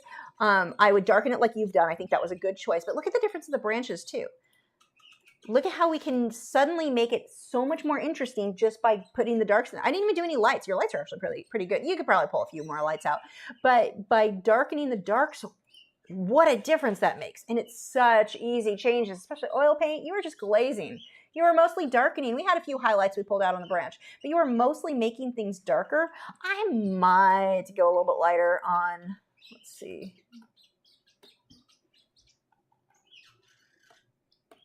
Here and a little bit maybe here. There we go. But look at how just continuing on, I didn't add more detail. No more detail at all. I adjusted the values. That is the only thing that I had to do. Again, you can add more detail if you want. If you want to add that texture, just get another reference photo that has the texture in it. That's completely up to you. But if you can get your values, you can make it look more realistic. Not the detail. The detail's great. I mean, you can add more detail if you want, but that's not what's required to get that more realistic look that you're going for. So you did a great job in getting more color saturation in the oranges. I really like that. I would probably glaze more of a brownie tone just to tone down, or a little bit of orange maybe over the leaf where they're more of that Kelly green. Get it to warm up a little bit, but those are the changes that I think would really help this just to be that much more interesting looking and look that much more realistic. Okay. Peekaboo. He's chattering away on my monitor. Ooh, octopus. We all know how I love octopuses.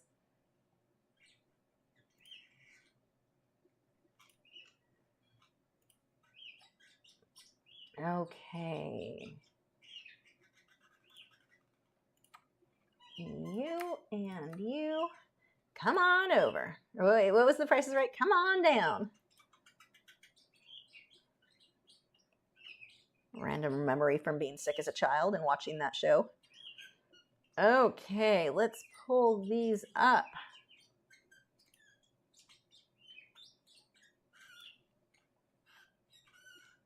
We're going to start with them smaller. We'll zoom in if we need to. Let's get these side by side. And this is Yellowbird.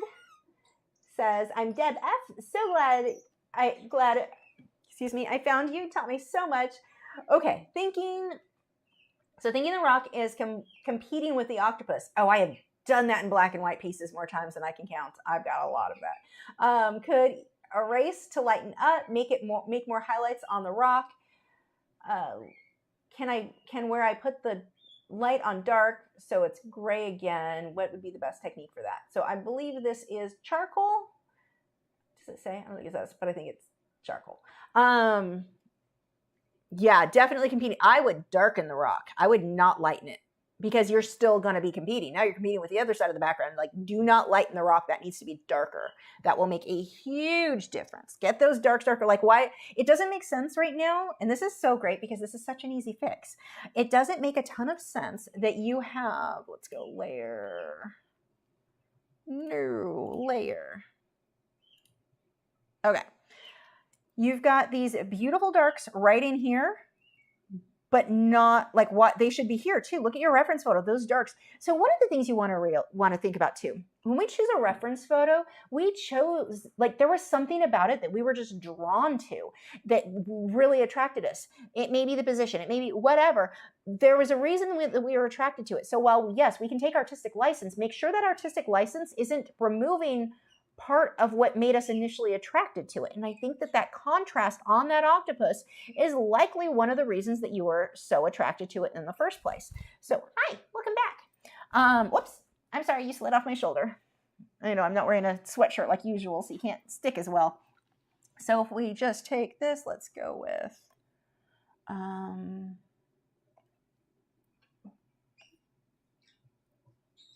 beep.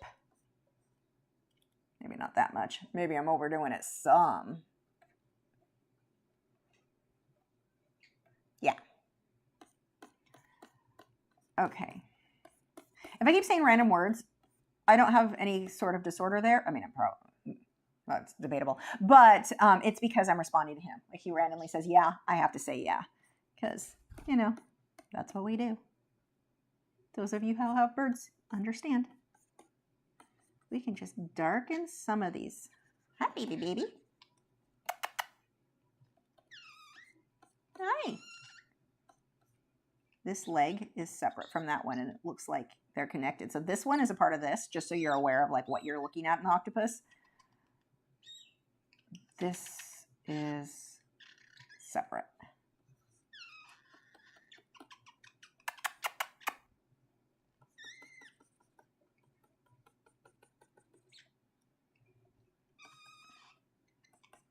I'd probably darken that anyway.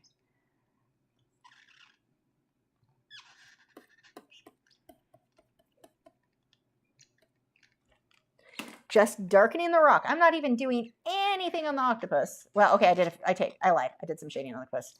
Look at, problem solved. Just darken it. Don't worry about trying to get all that detail in there. You don't need detail. The octopus has a detail. Let it be dark. I mean, let a little bit of it shine. You know, you've got a little bit of detail, but darken that up. I would just like go to town with making it darker. And if you've got charcoal powder, this may be a good option for that. It's charcoal, right? Is it graphite? I think it's charcoal.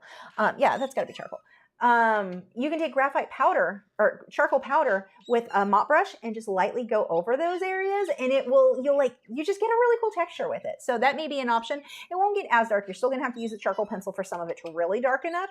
But yeah, that is, I love him. He's so cute. But yeah, those couple of little adjustments and he fades into the rock problem, solved. Trust me, I've done that problem. I've done that enough.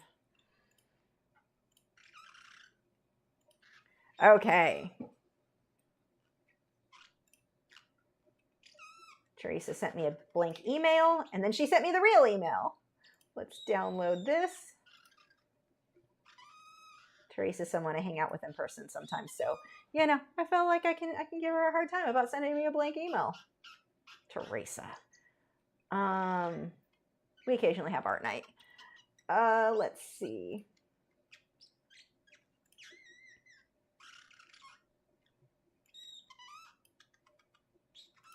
Peekaboo. Beep. Okay, and she said, I did this a few years ago. It was my first made-up Imagine type drawing. So I guess you would call it surrealism. No, it's still horses in the dust. It's not surrealism. It's just not necessarily like from a photo. Well, I mean, you use some photo, so I still wouldn't say surrealism. I mean, if there was like a fish swimming in the air, now we got surrealism. Forks floating around, we'll call it surrealism. She said, I took images of horses running, got permission from the original photographer of their images, and changed their colorings to make them look like 4 horses of the apocalypse. Pale horse, white horse, black horse, and red horse. I wanted them to appear to be running out of storm clouds into the earth. Okay, so I guess that would make it surreal. Oh, yeah. See, I thought they were on dust. I made that's actually an interesting one. We're going to talk about that. A really interesting thing when you do surreal stuff. I wanted them to look like they were running out of storm clouds onto the earth. I like how this turned out, but I've always felt it could be better, and I should do another one. The picture does not show clearly, but the horses are still very grainy looking, and the storm clouds were totally confusing for me to do. I used pastel matte, Pam pastels for the background. He is climbing up my hair in the back. You are making a nest back there, aren't you? Pam pastels for the background and colored pencils on the horses. Do the horses look on steroids, especially the pale and white ones? I do not have reference photos for the running horses because I just used their shapes running. Well, you did not have reference photos. That actually is impressive. So this guy, I want a reference photo. Something looks weird on his shoulder over here. So I see what you mean by on steroids. There is some weird bending and arms attached in areas that don't look right to me. So I would like to see you do this again, but be more specific about the reference photos you found. And you did a great job. It's beautiful. I love how the contrast, the highlights.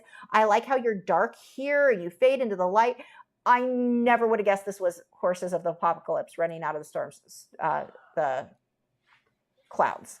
And that is just because I think we have a tendency, what do we call it? Normalcy bias. We just assume what the most likely scenario is they're in the desert and the smoke, or, the dust flew up.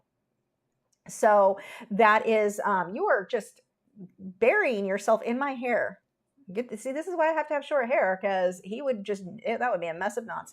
Anyway, back to the piece. So yeah, they do look like they're on steroids. The white one looks fine. These two, the two in the middle, less so.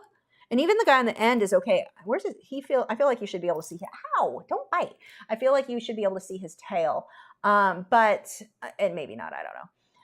Yeah, I think you could be more accurate. Like there's definitely some structural structure. They're not shaped right. They're kind of shaped right. They're close. But I know, and I'm going to be a little bit harsher with Teresa because I know what she can do. And she did this a few years ago, and I know how accurate she is. I would love to see this redone. So this is a problem that I ran into. When you get into trying to do stuff surreal, I have an idea. Actually, I need to pull it off my list for Patreon. I had the idea once. I wanted trees, but instead of leaves, they were going to be clouds, and it was raining, and there's a city in the background, and it's nighttime. You know what the problem with that is? Trees at night, blue leaves look the same as blue clouds at night. You couldn't tell. It just looked like nighttime trees. You could not tell. I wanted it to look like storms, like the rain was coming from the trees, and that is not what happened. That is not what it looked like.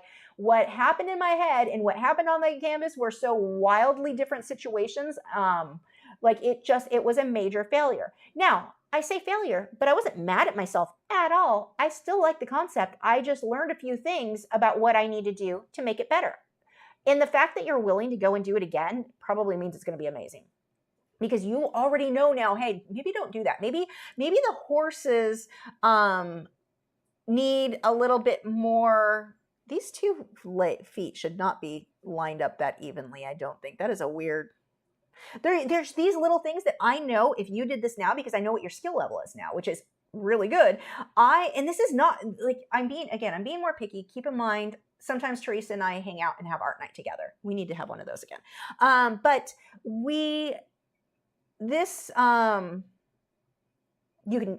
You would do so much better right now if you redid this. His leg, there's weird stuff going on with his legs on this side that I want to see you hash out. And I want to see you do, maybe you've been playing with Photoshop, haven't you? Or a little bit, some photo editing apps? No, you just started to. I don't know if that would work out well, but play around with different storm clouds and what you like, get a photo. Because again, I would have assumed this was horses running in the desert and that the smoke, like the dust is, basically Texas a couple weeks ago during our dust storm is what I think, and maybe that's why I made the assumption, because we just had a dust storm and I'm like, hey, it looked just like that. So I want to see maybe lightning. I want to see clouds where there's just a glow to them. And you can find reference photos like that. I want to see more reference photos for that. I think that with you and your accuracy could do a lot more with the horses and with like the shoulder and the legs. There's some illicit drug use, apparently steroids, as you thought, going on for sure in a couple of areas. And this, again, it's good, but I know I want to see you do this again, like soon, because I'm actually excited to see what you come up with now. Like that was what, 2022 it says. So yeah, 3 years later, I would love to see the same concept. I love the idea. And you may, the photos you had for the horses may be fine, but I bet you would make it even more amazing. But yeah, storm clouds was not my first thought, but again, we just had a big dust storm here. It was like the Dust Bowl in Texas, gave us a hint. So yeah. Oh, she's trying to learn Photoshop. Okay. So yeah, I really want to see that one again. Make sure you go big on this piece. I don't know. Did it say what size it was? Because that's going to be a problem when you've got full body animals. This is why usually you see me do tutorials. I'm like, just the head, because that's what fits on an 11 by 14 inch. If I did this, I wouldn't do it in colored pencil, first of all, because it's too big. I would not personally be willing to do the size I need to get the results I want, would need to be like 24 by 30 inches. So, you know, big. Now, if you did, I think, didn't you say you use pan pastels in the back or no? 24 horses, a pale, it turns out. Yeah, pastel, matte, and pastels. So yeah, you could go big enough. But yeah, I mean, I would go big if I'm fitting 4 full-size horses. Otherwise, they're going to come out, if I did it, it would come out looking really funky if I try to do 4 full bodies in a small scale like that. I don't like to do full bodies on a small scale. So that is part of the problem. You need more room. So I would definitely do that. But yes, I want to see more. I want to see a reference photo of actual storm clouds, and make sure that when you look at it and you imagine horses in front of it, it doesn't look like dust. You're going to have to make it, the clouds really defined, I think much harsher, maybe have some lightning going through it, because that would really indicate storm clouds versus, and that's, you could just taking photos here in North Texas last night. We had some cool thunder clouds, but the poofy clouds where some of the clouds in the concept are lit up from the lightning, and then maybe some lightning bolts too on some, like I would really make sure that it was more clear, just like my idea that I had of the rain falling from trees that are actually clouds instead of leaves. I like the idea, but when I saw it, I missed the mark, and it's still a cool concept, but I need to make a few tweaks to make it work. And I think that's the case here. Now, that does not mean this isn't a beautiful piece. It's horses running through the desert versus horses coming out of the storm clouds that you were trying to achieve. So those few changes, I think, will really work. Yeah, and Shay just said, I love the composition. Yeah, I think the composition is really good. Those photos of those horses work, but we need them to be a bit more accurate. And there's some wonkiness on a few areas. I think those same horses you can make work. So yeah, I would like the coloring. I think you nailed the coloring. I like that you've got the shadows and the highlights on the horses, but I think now if you were to do this again with what you know about values, I think you could like hype that up even more, getting more dimension out of it. So, okay, good work. What time is it? Oh, we're getting through these. So what I may do, it looks like there's 7 more. Which I don't expect to get done tonight. So I may leave, for those of you on Patreon, you may be able to submit still a few more this week. If we'll see how much time we have, but I'm pretty sure that's what's about to happen.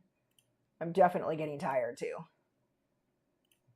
I've been an adult and going to bed by 1 a.m. instead of 4 a.m. So, and I get up early now and get to work, and it's amazing. I've actually really been enjoying it, but I'm getting now I'm like, old lady time kicked in. Like, it's almost 10. I'm sleepy.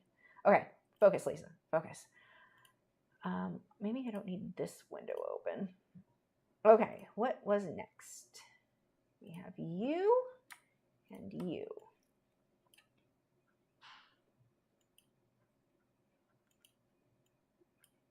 Okay. How cute is this little guy?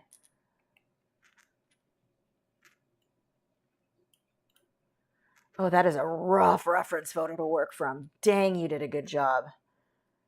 That is not, that is rough. There is not a lot of detail. You can't see the eye. Like you did such exactly, like I would not have done any different on those eyes than what you did. Good job. That is a rough photo. It's kind of a weird angle. And it's kind of, yeah, there's some roughness on there. Now the background, I would certainly have come up with something that's not solid. If I've got a dog laying on something, I want to make it obvious it's laying on a pillow, it's laying on a blanket. Like you could have included a blanket to get a little bit more depth instead of cut out and put on a solid color, because that just doesn't, that's never going to make sense. Now a head, not a floating head. We don't want floating heads. They just look weird. I've seen them look okay though. There's always an exception. But usually a floating head is not a good idea either. But right now he's just kind of a floating puppers. So let's actually look really quick at what was said about this one. This is from Mike Miller. Hey, a name I can pronounce. Who said, hi Lisa, I'm struggling with the whites of the dog. The painting looks washed out and lacking any of the critical details in the fur. Any suggestions, recommendations for fur paintings would be greatly appreciated, as I have a commission with white dogs coming up. So first tip, get good photos. If you're, excuse me, for some reason I'm all gross and burpy tonight. That's classy. Anyway, get better photos. This photo is fairly terrible, and I think what you've done with it is seriously impressive. I mean, you can get a little bit more of the orangey tone on his paw, you know, a little bit in there, but the fact that you got this much detail and texture to where I can tell that's nice, soft, curly hair, well done. Really good job there. I want to see the dog sitting on a couch. I think that would be cute. I would turn this into like something, a pillow, a blanket, something. I don't like when, and I used to do portraits like this all the time, so I'm criticizing myself right now. I don't like when it's just solid like that, with very rare exceptions. This isn't one of them. So let's say it was a couch. I'm just going to have to do this because I don't have a picture of a couch in front of me. Just like having, oh, that was really dark.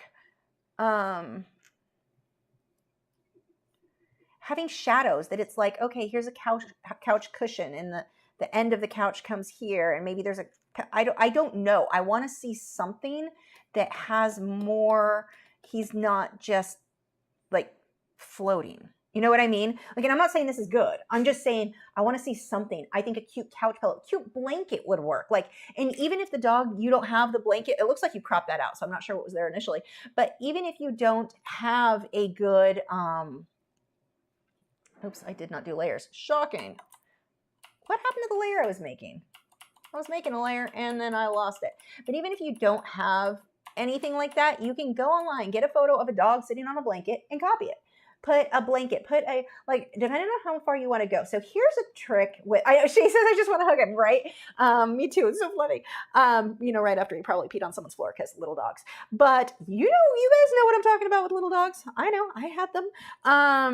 Anyway, where was I going? Oh, so one of the things that is very hard to make look good is more simple designs. It will take you longer. Let's say he was on like a checkered blanket and you've got the ripples and the checkers and the all of the pattern and all of that. If you're willing to put in the detail, it's time consuming. It's not hard. It's time consuming. If you're willing to put in the detail, the painting as a whole will look so much better. So horses, I like to use the bridle in the horse whenever possible with the painting. So if I'm given an option with an owner, the bridle is going to take me days longer of work, but the finished result, I just feel always, it gives it that extra punch because a horse's face is fairly like, there's not a lot going on. You know, there's, I mean, if you get good shadows, there's stuff going on. But when you put that bridle in, you've suddenly upped it because there's so much more detail. Same thing here. If he's laying on a blanket that's super detailed, I mean, I may not go so far as to do something that was lacy. That I'm not going to do lace. I have no interest in ever doing lace because, dear God, that takes forever. I think I did it once in graphite. But something a little bit more, because when it's more simple, every mistake stands out. Like in this case, I can see you've got some fingerprints of paint. It looks like you got on the side here. That to me here, whoops, that is the wrong. If I want to circle, I may as well fix it so I can circle. It looks like we've got some, you did it again. Why? I just put you down here. Why are you not there? We've got, it looks like fingerprints.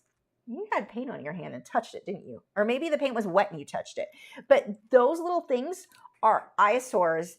when there's not a lot going on. Now, that happens on something super busy. Actually, let me show you the original. I'm keeping it, so I don't care if I fixed it on the print. We're going to pull up the ravens again and zoom in, and let's see if this shows up, because I have mistakes in that background all over the place, just like that, all over. You don't even notice because the painting's so friggin' busy. And we're going to talk about white fur because I know that was your actual question, but let me pull that up. Acrylics. And I normally don't leave something that has this many, this one, full. I don't know if it shows on this one. Let's find out. It does. Okay, when I zoom in here, this was a brush stroke that I normally would go over and blend out.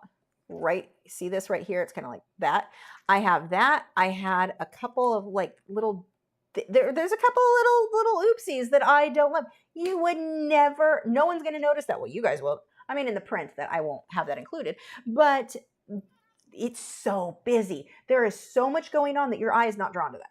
When you do stuff that's really simple, everything, your fingerprint shows up. So if you had a background, just more, I don't care, couch, blanket, dog bed, grass, I don't know, something, I think it's going to make for a much stronger piece. Now, in addition to that, you are working from a photo that is very difficult because it's not the highest quality photo. So what I would do is go on to Unsplash, go on to Pixabay, go anywhere. You're not copying it exactly. You can just take anything off Google, which I normally do not say you can do, but you're not copying their photo. You've already got your photo.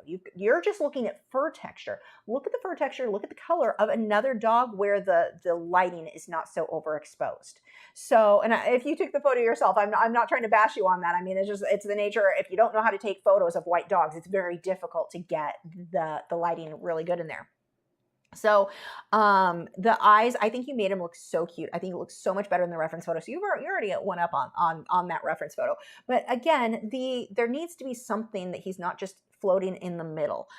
So there's that. Now, your actual question was on the fur. So back to that, I would go to Unsplash or Pixabay and let's see, or just well, I'm doing a live stream. I don't want to steal somebody else's photo for the stream. Let's just do Unsplash. Actually, usually Pixabay's search is more accurate.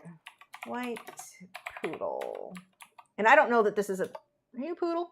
I don't know what you are. That fur coat type is very common. So we've got a few things. Actually, I think I just pull it over here. I think it'll show, hold on. Can I pull you over here? Because I really don't want to go through downloading all of this. I want to look at that. Do I still have, yeah, it's showing for you guys. Okay, so I'm on Pixabay. Look at the detail in that fur. I can't zoom in because Pixabay doesn't do that anymore. But that is actually, open image in new tab. No, I don't want to download. Oh, it doesn't do that. It just makes you download it. Okay, but we can see the texture. Now, you don't want that much texture. That dog's all dirty. But you can see that there is more texture. You can see the shadows that you can't otherwise see in your photo. Here's another one. Look at the colors. So now, again, we can see the texture. So you use your photo, but we're going to use this texture. Look at, there's blues. There's those brown tones. There's not a lot of white. The white's going to be your very top upper like highlights. That dog looks just like the one you did. Look at all the detail of that fur. Now, depending on how recently this dog was brushed or groomed is going to depend on how kinky that fur is going to look. But if it's, yeah, you look at the colors, that one is great because you can see all your lights, your darks. And in this case, because you're just copying fur type, I don't really care if you're copying, like, I'm big on copyright and sticking, like not violating somebody's copyright. You're just looking at fur texture, so it doesn't matter where on the internet you find it because you're not actually copying it. You know, you're looking at the texture, you're looking at the colors, you've already got a reference. You're copying your reference photo. You're looking at that as an idea of what the texture looks like. So that's where I say that is one case where I do think that you can go kind of anywhere on Google and get photo. Look at that. Look at the detail I can see in this one that I couldn't see in yours. So your photo, your angle, your everything, that fur texture. Just add that to yours. And again, I would definitely think a little bit more about the backgrounds because, whoops, that's not what I meant to do. think more about the background, because when it's too simple, it's a lot harder to make that look good, like a lot harder. So if you can just go ahead and busy that up, it's going to make it much, much easier. Yeah, Shay said, I think a leather armchair would look very distinguished. That would look great. That would, and especially if you get a little bit of shine on it. Like there's so much you could do there to just, and still keep in the tones. You could still then have your brown tones. It would just that extra punch. And so what I would do is go online and find a leather armchair that looks the right angle. So that's the trick, is to find something that's the same perspective as your dog. As long as you've got that, you're okay. You're a little bit more free with like a blanket, because it can just be crunched up into different things, so you can't tell as much with the perspective. So do watch that. But yeah, you did a really good job on this. And the big thing is, just remember, when it comes to white dogs, they're not white. White is only your very brightest highlight. They're going to be tans. They're going to be blues. They're going to be purples. You have so many other colors. An example, actually here, this white horse that I just painted. So you guys have access to this lesson. So I think this would actually help you. Where is it? Oil painting, oils. The color, I think, is what is going to be very helpful in this case. Finish painting. That's a white horse. I didn't use that much white. I've got blue. I have gray. I have this brownish red oxide color. I've got all these other colors. There's not very much white in that horse. Like a few areas on his head. We've got, a little bit in here, down a little bit here. Even this isn't really straight white. A little bit here. There's not a lot of white. That also is what I'm talking about with the bridle. That bridle, if that bridle wasn't there, because I had the option of not having it, it was my paint, the owner was cool either way. It actually was more work for me to have her go get the bridle and put it on the horse, and way more work for me to paint it, but it makes it look so much better. It would be too simple, not enough detail, in my opinion, without it. That bridle makes the difference here. And going back to the dog, something around the dog, something, and maybe it's an interesting, and you don't always have to do everything crazy like that, but just something is going to make a difference. We'll just stick with the horse paintings because they're already pulled up. That one's actually not a good photo. Here we go. So this is a simple background. It's not super crazy, but it's also not one solid color. So again, I put a thumbprint. You're not ever going to notice, but it's going to add that little extra something. And you can take that, like there's so many different directions you can take that, as far as going super busy or super soft. Here was a dog. Oh, here's actually, you guys have this lesson over on Patreon. White dog. Look at how much. So in this case, I used that specific blue was in the owner's home. So this went with her cabinets at the time. The dog, the brown, the oranges, there's a lot of orange. There's purple, like purple. Now I overdo when I work on white animals. I would say black, any of them really. I typically am going to oversaturate my colors. It just looks better. It looks more realistic, even though it's not more realistic. More realistic would be more muted, but I just like that look of the, like, really make that saturation stand out. But again, this specific lesson, I did it, I want to say this one is an oil over acrylic that is available over on Patreon for you if you want to follow along with that. Or just to see the way that I've got the hair, the fur, the colors, and how I built up that texture. So we have, this dog was a golden poodle mix, I think. And so he had kind of curly hair, kind of not as much as yours, but you can really see the colors that I used there. There's not a lot of white. He was a white dog. The owner looks at him and goes, he's white. You don't use a lot of white when you're painting a white dog. You're going to use all the other colors. You do want to make sure, though, that whatever color, so I used that specific blue in the background, I need to use that specific blue in the dog for a lot of those shadows. You want to make sure that you're pulling your background when you're changing the background. Pull those specific colors into the subject so they feel like they go together, and it's not just a head cropped out from one image and stuck on another. So there are my tips for your white fur. Again, that lesson, I definitely would say check that out because you are going to be painting white dogs. Here's the original photo of that dog. Yeah, all those colors are not in there, but he looks better. Like if I paint it like that, it'll work. It's kind of bland. Well, it worked because that was a wet, the whites and the light colors, but because the background changed, I had to pull those blues into the subject. So that really shows what I'm talking about there. Okay. Do I have to? I'm not going to do another one tonight. I'm going to save the rest. So next week, Holly, you are going to be first because we've only got 6 minutes and I don't want to rush it. I'm really tired. So I don't want to rush yours. I want you to get, it's really important to me for those of you over on Patreon. I want to make sure you're getting the most from me. So I don't feel like I would be giving you the most right now. We're going to do yours next week. Ow! Stop trying to remove my moles and freckles. Those are attached. He's like, oh, is this a treat? No, it's not a treat. Ow, my face is attached too. So, and good job, all of you guys. Your work is amazing. You're doing such a good job. I'm going to actually make sure. Okay, there we go. What is this? Am I in the spam folder? Because that looks like that is an inappropriate. I'm glad that's not on. Oh, wow. Those are so many inappropriate words about secret tips that African tribesmen use to please their ladies. Wow, spam. How did you even not go straight to spam? Like, good job, Google. Good job. Or Gmail. Anyway, stop. You are biting. Ow! These are attached. No, if you're going to be bitey, go away. Yeah, go eat snacks. Apparently you're hungry. So anyway, thank you guys again. And just as a reminder, we are changing the way things are going to be for the live stream. So my plan is to continue, and let me know, because, and maybe I'll put a survey or something over on Patreon, because I want to make sure I'm giving you guys what you want, but also I need to pay my bills. And what I'm currently doing is not working. So, because the way YouTube search function doesn't work as an actual search anymore, so I don't get found on search. So trying to do what I've been doing, not working. And if I can't get new people, I can't keep doing the same, like, low cost. I've got to make some changes to see if I can make stuff better, but I also want to make sure I'm making things better for patrons. So you guys are going to be getting started. Well, next week we'll be live, like public live, because of the critiques. But then after that, the next live stream, I'm going to be able to do a little bit longer. Let's say you guys want a project that I'm like, you want a beginner project for the live stream, but you want something that normally I'm like, yeah, I can't get that done in a week. I can split it into 2 now. I'm not worried about finishing it in 1, because I'm not trying to please the YouTube algorithm anymore. I'm trying to please you. So that is like so exciting to me. I think that we're just going to get a lot more good beginner stuff, but that we can go a little more depth into and make them even better.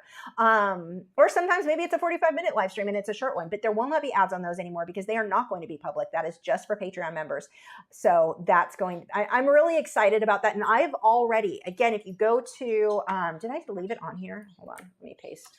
I did. If you go to this page, you now have, I just put it in the chat, Lachri.com/Patreon-videos. Or just go to Lachri.com and figure out the links. But there's now a whole beginner-friendly live lessons, and those are all the recent, like from the last year, live streams. And I'm going to keep pulling them off and putting them into. Now, if you are watching for free, you're not interested in becoming a patron, don't worry. If you are signed up for my email newsletter and you have the past ones, you'll still have the links to all those. So, you know, I'm not trying to just take it away from everybody, but I've got to change the way that I do things, because YouTube doesn't like how I do things right now. I can't get new people to sign up. And if I can't pay my bills, I can't do any live streams or any lessons. So that is all coming up. I'm super excited about the changes there. And the next ones, like that's the other thing. Those are all done with the webcams. I'm going to try switching out the webcam, but I'm probably going to be recording on 2 and then putting the good camera footage over the live stream and re-uploading it for you the next day. So if you go back and watch later type thing, you get just higher quality. I want higher quality for you guys. So I'm pretty excited. Yeah, and I understand, like Agent XP said, sad I won't catch you live anymore. Can't afford Patreon for all the artists I like. YouTube algorithm sucks. Yeah, and I apologize. It's just like, it's $6 and I got to pay my bills. So, and I hear you. I get it. I'm doing the same thing. Somebody raises their prices. Somebody is like, you have to pay for this. I'm like, I'm out. I can't afford it right now. So I get it. But also I have to, I got to pay my bills, and giving away everything, all my beginner stuff can't be free. It just can't. I was hoping I would be able to, if I did like the best live stream I could, that it would work. And the algorithm is just like, nah. So yeah, if their search function still worked, it would be okay, but it doesn't, and it hasn't for years. I don't know if you're aware of this, but when you search something on YouTube, say you're like, I want to paint a rose in acrylics, and you type that in, you get 5 for what you searched for. And then you get suggested for you. We think you'll like this. It's not even what you searched for. So were you watching political videos earlier? That's what they're going to start suggesting instead of rose paintings. So before, you might be 5 pages in, but you're going to find my stuff. You can't find it anymore. Like, it is not possible to find it unless you go specifically to my page and then search there. So yeah, it's really, it's bad. It sucks. I get it. But I don't know what the solution is. I've tried doing the live streams and I've tried making them as good as I can. And YouTube just, they won't get it. If I can't get in front of people, I can't keep doing it. So that's why we're going to keep it behind, for Patreon or patrons. And again, it's $6 a month. So I can only feel so bad. I feel bad because I get it, because I'm broke too. But also it's $6 a month. Like, if you were taking my live, if I did this live every student, Teresa knows because she used to be one of my in-person students when years ago, before I moved everything online, I used to charge $20 for 2 hours. And that was 15 years ago. You know, it would be different now. It would be even more now. So $6, you get everything. You get all 400 lessons that I already have. You get all the the videos coming up, the beginner lives. You get a lot for $6. So on one side, I'm like, I hear you. I would love to keep it for free. On the other side, I'm like, I mean, I feel like I should be paid for my work. It is a lot of work to do these, but I still do wish I could just do it for free. I get it. I'm back and forth, but I've hit that point where it's like, what I'm doing is not working. I've got to change things. And again, because of the way I'm going to do it, it's going to make it better for Patreon members. I want even more for you. You guys are going to get more critiques. You guys are going to get more, like, really good. Those live streams, when I re-upload those with the better footage, and you'll be able to see the after, where before I'm like holding up to the screen, this is as good as it's going to be. That's what'll happen live. But when I re-upload it for you guys over on, like, again, that's members, you're going to get the actual photograph of the finished artwork. Now, those of you on YouTube, I'm still going to upload things for you. That's the other thing that I'm actually, so for free, I want more art tips. I don't even do that anymore. I've been playing this game. So quick little rant. Some of you know I've been using vidIQ. I have a coach that I pay too much for. No, it's not too much. I don't want to say that. I think if you're a beginner YouTuber, it's a good value to get a coach. He's not teaching me anything I don't know. My numbers have gotten worse since focusing on the things. Like, he keeps having me change things and let's refine this. Let's do this little thing. Let's do this. And it's stuff that's taking me weeks to do. If you've noticed, I don't upload anything anymore because I'm so busy doing these little tweaks that make no flipping difference in the end. My numbers show no difference. So I'm like, okay, again, I got to change that. So I'm canceling vidIQ. I don't need it. It's not, I know enough what I'm doing. I don't think he knows more than what I know. He can't figure out why my stuff can't rank. Like, it's not helping. So I'm getting rid of that, and I'm going to go back to what I know. I'm going to go back to just quick art tips. I'm going to go back, like, stuff for free. So this is my free stuff. I'm not taking away everything. I want more good free stuff on YouTube, but stuff that I'm not spending 2 months working on to get the same amount of views as something I spend an hour working on. And it's just as helpful for you. So it's like, I want more helpful free stuff, but they'll be quicker tips. So you're not having to watch 2 hours to get that tip that's really going to push your artwork to the next level. I want to help people who, like, so you got a lot of teenagers. Their parents are going to sign them up for classes. Well, some of them do. But I want free stuff that helps the teenagers, getting started, free tips that might help them. I want stuff that's going to help people for free, and I'm going to be able to do that now on this new schedule, because there are going to be things. I'm not going to go so heavy into all the B-roll and storytelling. God, the freaking storytelling. Storytelling's not working for my style. I'm done. I'm done, unless it's a real story. But I mean, trying to come up with this script, I would spend weeks on a script and it doesn't get more views. Why am I doing this? So as much as I'm talking about, like, I'm going to make Patreon better, I'm going to make YouTube better too. Yeah, I'm taking away the live streams for now. Well, that's the plan. Minus the critiques. Those are still going to go public for everybody.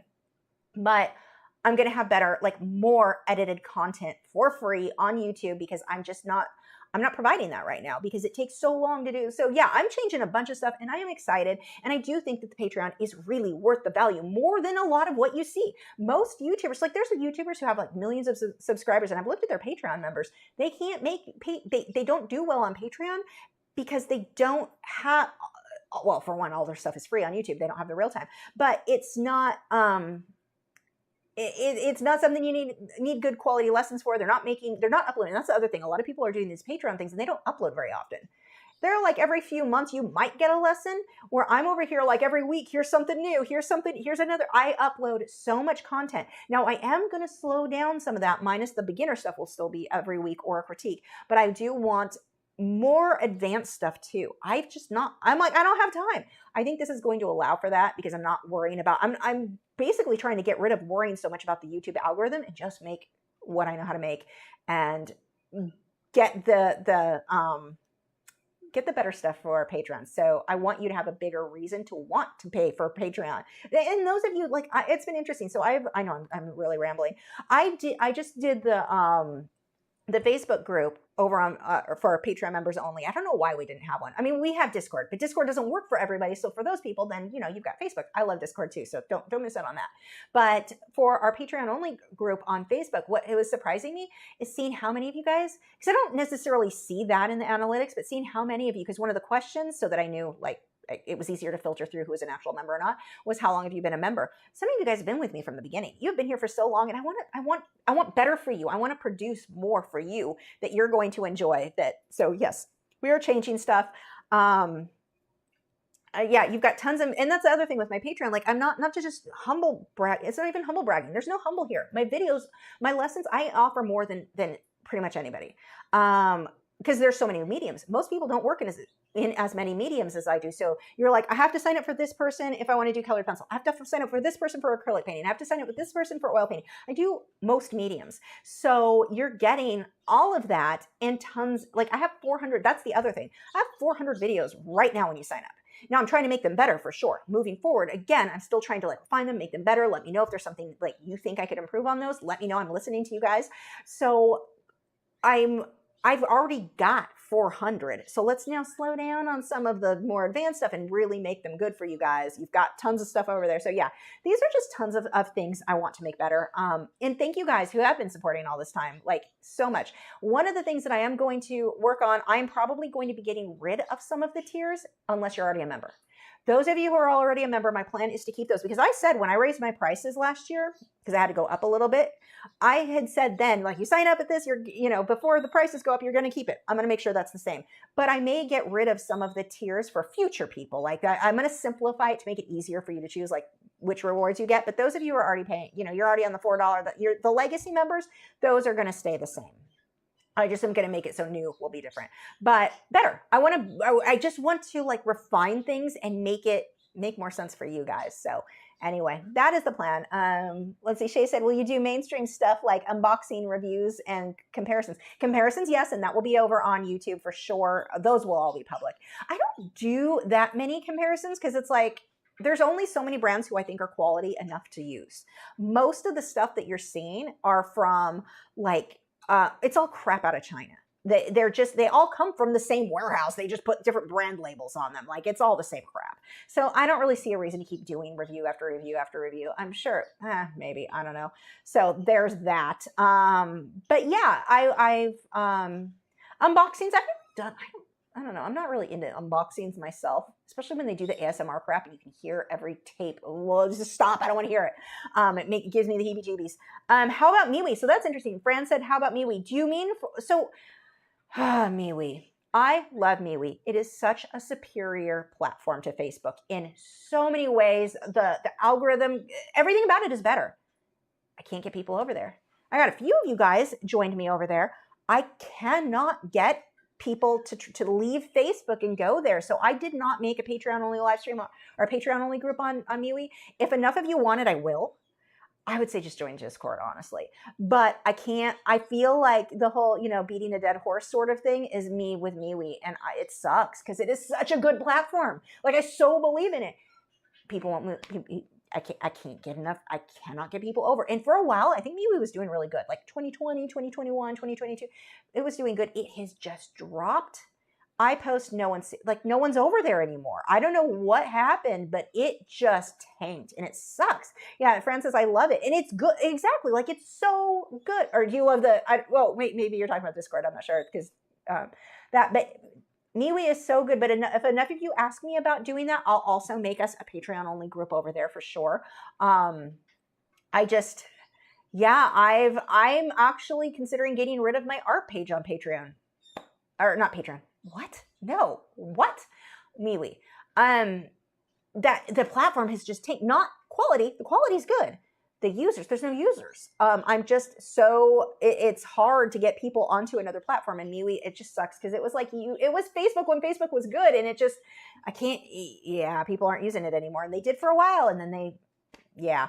So yeah, those are some of the things going on, and I am definitely going to be message me, email me. I put my email on it, which I may regret, but it's on my the front page, LisaLachri.com. If you've got suggestions, things you'd like to see, maybe I can't do them, maybe I can do them, but you know, maybe it'll morph into something else that I like. This I can't do, but that gives me an idea for this. Let me know. Let me know. Yeah, Shay said, and I hate Facebook. I get it. I freaking get it. I am not a fan of Facebook. That's where everyone is. Not everyone. A lot of people. So I'm like, okay, Discord and Facebook, I don't know. But message me, let me know if you have something that you would like to see as a reward or something that you're like, it doesn't really make sense. Does anyone use the coloring pages? I don't even know. I'm like, should I get rid of those? Does anyone use it? I don't know if anyone uses them. Group challenges I like. Oh, I need to upload another one of those or start a new one. But yeah, yeah. Let me know. I definitely want to kind of craft it more for what you guys are using and what you want. I don't want to be offering rewards and wasting time doing that if you're not enjoying it when I could put more time into something you would enjoy. So anyway, that is kind of the state of the union of my, that's a silly thing to say, of my Patreon and YouTube channel. But I'm excited because I think that I would rather have more tips for you for free. You don't have to be a member for free tips on YouTube for your art. So don't like abandon me. I'm still good. I want more for you guys too. So yeah, that is the plan and the things. We'll see how it goes. I may have to adjust. I don't know. I'm rambling now, and it is 10:10, and I have not had dinner yet. So am I even hungry now though? Because I'm gonna go to bed soon. Maybe I don't need chili was the plan because you don't want to eat that before a live stream. But now I'm thinking I don't know that I even want chili before bed. Maybe that can wait for breakfast.